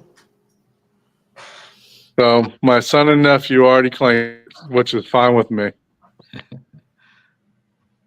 Yeah. So, what was your first movie when you turned it on? Man, let me see. The first movie I watched in there, believe it or not, was No Time to Die. That was the first one. Oh, that's a good one though. That is a classic, man. Yeah. That's crazy. So go back and rewatch, just rewatching a whole lot of stuff. From as I watched, of course, caught up on all the new releases, and then I started going back, just rewatching all my favorites, So yeah. it's like a totally different experience from the last one. So So my wife is finally happy that I'm cleaning this dining room out some. This is going to be a pre-theater. We're going to do some kind of session over here, and then over here in this cubby, I'm thinking about putting like a 3-inch TV, like a gaming station. Mm-hmm. And then just like a couch right here in the middle, and then all my son's toys, like a play area and stuff. I got a 5-year-old, so he loves Legos. So you got Legos everywhere over here. Yep. And So I remember Legos. Ain't nothing like stepping on one in the middle of the night. Dude, who are you telling, man? and then you guys talk Smurf Tube. I got Smurf Tube. There's a couple. You got Grouchy, Stingy. You got all the Smurfs. Yeah. Yeah. And my rack's back here. This is where my rack is separate, just like yours. So. That's a lot of them. So yeah. So I gotta once I get the wires ran and stuff like that, I gotta get all that back up. I'm waiting on my 3D printer guy to custom build a plate for all these, so it looks nice and neat up there coming out of the system. Gotcha. I'm gonna do a wire trough. You using a DCR lens for? You say you have NZ8 too, right? Yeah, I got a DCR also. Okay. Lumigen DCR. Oh, wait till when you said. I'm glad since you say you got a Lumigen. Wait till you experience LLDV. It's not. I don't know if you done that. Have you been using that yet? With the new D? Yeah, I haven't experienced that yet. The processor. Lumigen. I mean, processor. Oh, yeah. What processor you have done? He has the Lindorf. The Lindorf. Yeah. He has the big boy Lindorf. Oh, he has a Lindorf. Oh, okay. Yeah. Yeah, man. Don is on a different league, man. Yeah. He's got 2 Lambos, and he probably ain't gonna use that NC8. He gonna probably use the 900. You're on mute, buddy. He bought the K word back when it was 30,000. I know, right? No, Okay.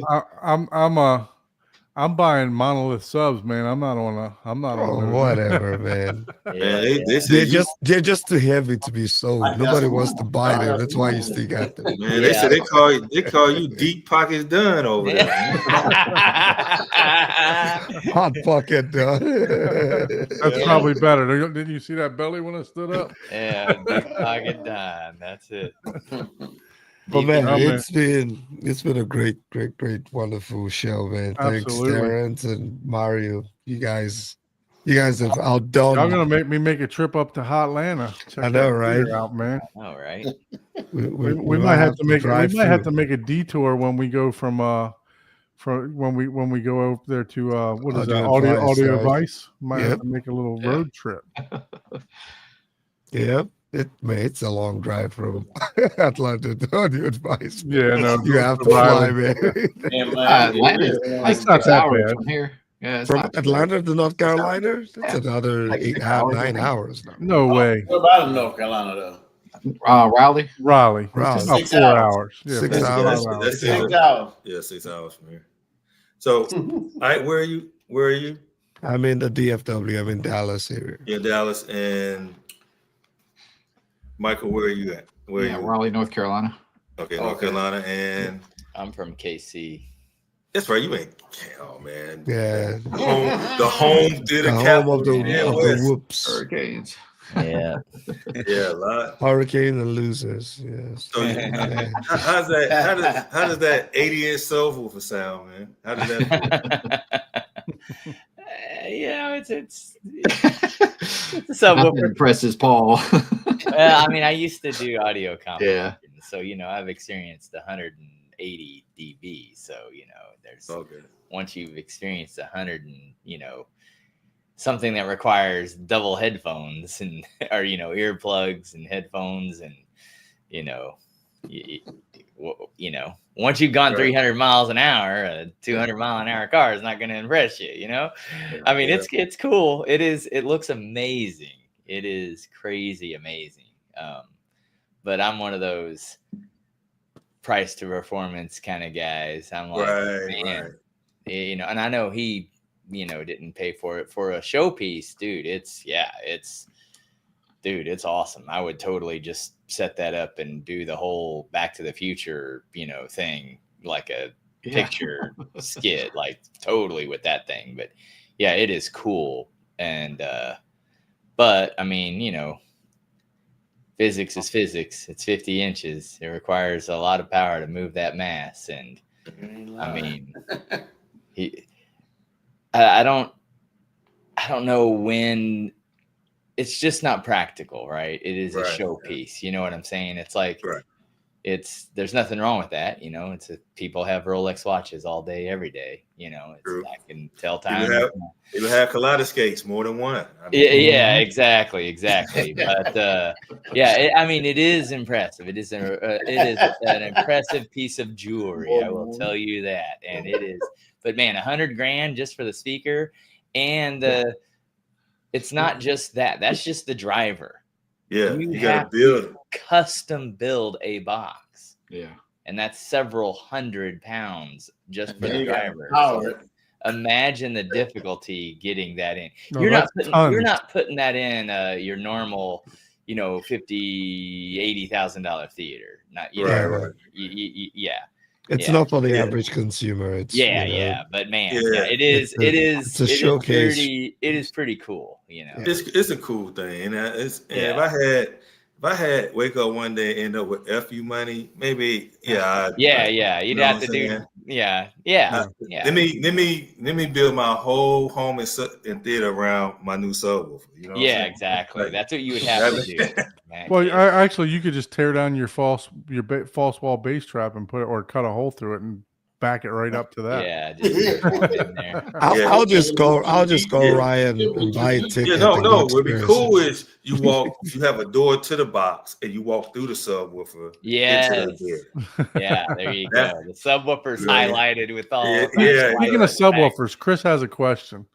Mm-hmm. Options on SVS, SP17 or JL Fathom, dual subs for both choices. Are the JLs really that much better, or can the SVS keep up? So I know someone that had the Fathoms and they no longer have them. They went to JTR. So, and he's probably still listening, Mr. Chuck. Yeah. Right?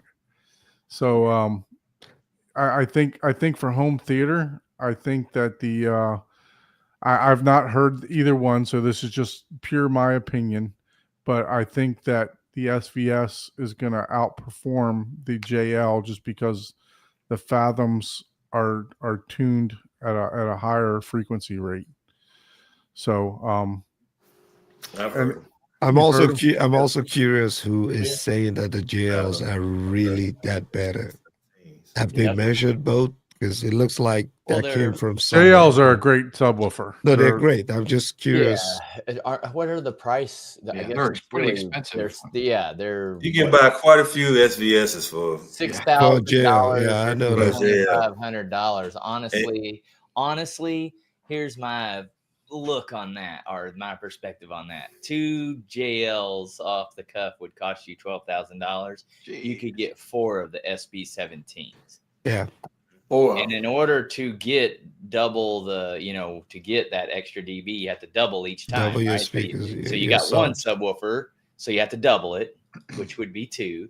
You have to double it again. So to get any more dB, you have to get 2 more to notice a noticeable appreciation. So if you could get 4 of the SVS, and yes, 4 SVS versus 2 JLs, they would be outperformed in that. And you can couple both of those SVSs together, which makes them collate together. That makes them one sub. They have more cubic feet to work. They're outperforming easily. I've heard the fact that they're really nice. JL's really nice. Yeah, they are. They sound great. If you, especially in a 2-channel system, just music, very, very nice, tight, clean bass. If you're one of those really conservative listening types where it's a dual type system for movies and music, I think you'd be very happy. But if you are more so like where we are with home theater, you're not going to be happy with them because they're not going to dig as deep. 417s. Yeah. They're not going to give you the output like those SVSs will when it comes to when you want that authority in certain movies that's out there. It's just so you got to look at it from that standpoint, and then there's the law of diminishing returns. It kicks in. Yeah. So you got. And SVS is a subwoofer company, right? That's what they do. Yeah, that is. So it says these go down to 30 hertz, filtered frequency range, 30 hertz. Oh gosh. Well, that's the low pass. That's what that means. That's the low pass. The low pass is 30 to 130, so you can low pass it at 30. Right. You put another camera like that. No, I put that in there. So let's see that. Now those have 0 or 180. So if you go to the SVS, I'm sure probably have variable phase. So that right there is probably better. 3,000 watts RMS short term, which I hate when they do that, like, because that's not continuous. So that means that's not the. But they're, there's one way to look at that. Are they being extremely honest, and everyone else is not saying, 2,800 watts RMS short term? In reality, it's only 2,000 watts. But remember, wattage. When it comes to wattage, you have to multiply it times 4 to get 6 dB boost, which is a lot. That's a whole lot. Yeah, I mean, if you don't have any other subwoofers in your room, I'll go with 4 SVS. Yeah. If it was me and I was on a budget, a JL, if you like the looks of them, or maybe they have a different feature that I don't know what all features they have, but I know the SVS have apps. They have. I just can't imagine them having spraying them around the room too, right? Better bass. Yeah, I was just about to say that. I was going to add that too. Yeah. Unlike the JLs, you can spread those SVSs around and give them seat to seat consistency, a much even bass response in the room. I guess the question is, what's the size of the JLs? Because if they're a lot 13 smaller, inch. Yeah, 13. I mean, as far as like the box size, like, are they smaller and compact and they perform close to these? Because that's a big thing. A lot of the times you pay twice the price because it's a smaller, footprint and stuff, and they're tuned different. But I don't know. I want to say that I believe that JL is smaller than the SVS. Yeah, 16. So that could be a big inches wide by 19 inches tall, 19 inches deep. Oh yeah, those SVS are going to be like 28 inches or something. Yeah, so the SVS is going to be bigger. Yeah, more internal volume in the box is going to be a better. Yeah. So there's a big thing to consider on that too. Well built. And they're going to dig deeper. It's just yeah, louder. So Yeah, I think there's plenty of subwoofers you can get. Like Bob is saying, The you can regular- get the old 421 13 we did. GSGs. Like, I feel like your options are plenty. Yeah, shout out to Bobby on that one. He's hate to be that guy. But, Yeah. you know, when we talk about the DIY stuff, hate to be that guy, but yeah, you really. But yeah, with that 12K, is that with an amp or without the amp? I think it comes with the amp, 3,000 because it said 3,000 watts continuous, right? No, I'm talking about. No, he's talking about the GSGs. Oh, okay. Yeah. If Yeah, you're but carrying it. the thing he said that's 21. So do one or two 21s be more than you know what I'm saying? Yeah. You still and get the amp and still be still enough savings there. Yeah. You know, so and, you know, if he's willing to even being at put that together budget, by Kevin, you're unlimited. Yeah. yeah, even if Kevin put them together for him, he's still coming in under 12K for two 21s with an amp. Oh wow. I'll take a steak dinner any day. Yeah. Damn, man. Now I might have to. Now you're going 21s instead Yeah, of it's like, well, damn it. Now I got to go 21. So, let me have any of you guys experienced GSG stuff before? So, have you any of you guys heard any of their products? I don't know about specifically I don't know if they were GSG, specific. I've had the. but a lot of DIY. DIYs use their drivers. So. I think they were GSD dual Marty subs and stuff like that. Yeah, we have. There's your dimensions, Paul. We have a lot of them in KC. Yeah, those are 20. 20. They're close. They're pretty close. Is that the SB or the PB? This is the SB. Oh, you gotta. Yeah, they usually. That's what he asked for. right? SB. Oh. Yeah. So that's apples to apples. You're talking about seal versus seal. Yeah. He Because JL doesn't make ported subs. I would honestly go with the. How you think? I would go. I don't think you'd be disappointed with the SBS. The frequency, for the money wise, the frequency you're going to get more frequency response, lower. So Guys, it depends on what you're using them for too. So. It's almost midnight, man. At least in our time zone. I agree. It's 1 a.m. for some of you, so it's been a wonderful show. I think we can continue this next week, right? And thank you so much, Terrence. Thank you, Mario. And Terrence, just hang on for a minute, okay? We're gonna end the show. Just hang on in the green room. Don't hang up yet. I'm sure. So, if you would like to be a guest on the show, please send us an email to hometheaterhublive@gmail.com, Mario.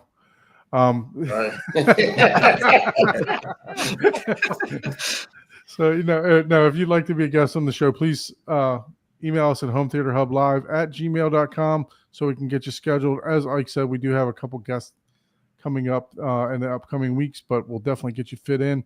And then please do all that good YouTube stuff, like, share, subscribe, hit that like button for us.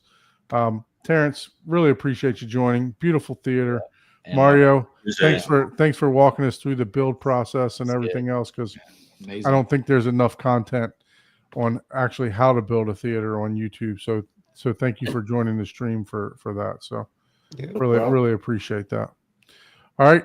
Thank you, everyone. We'll see you on the next week. Have a good one. Everyone. Yeah. Good night. Yep.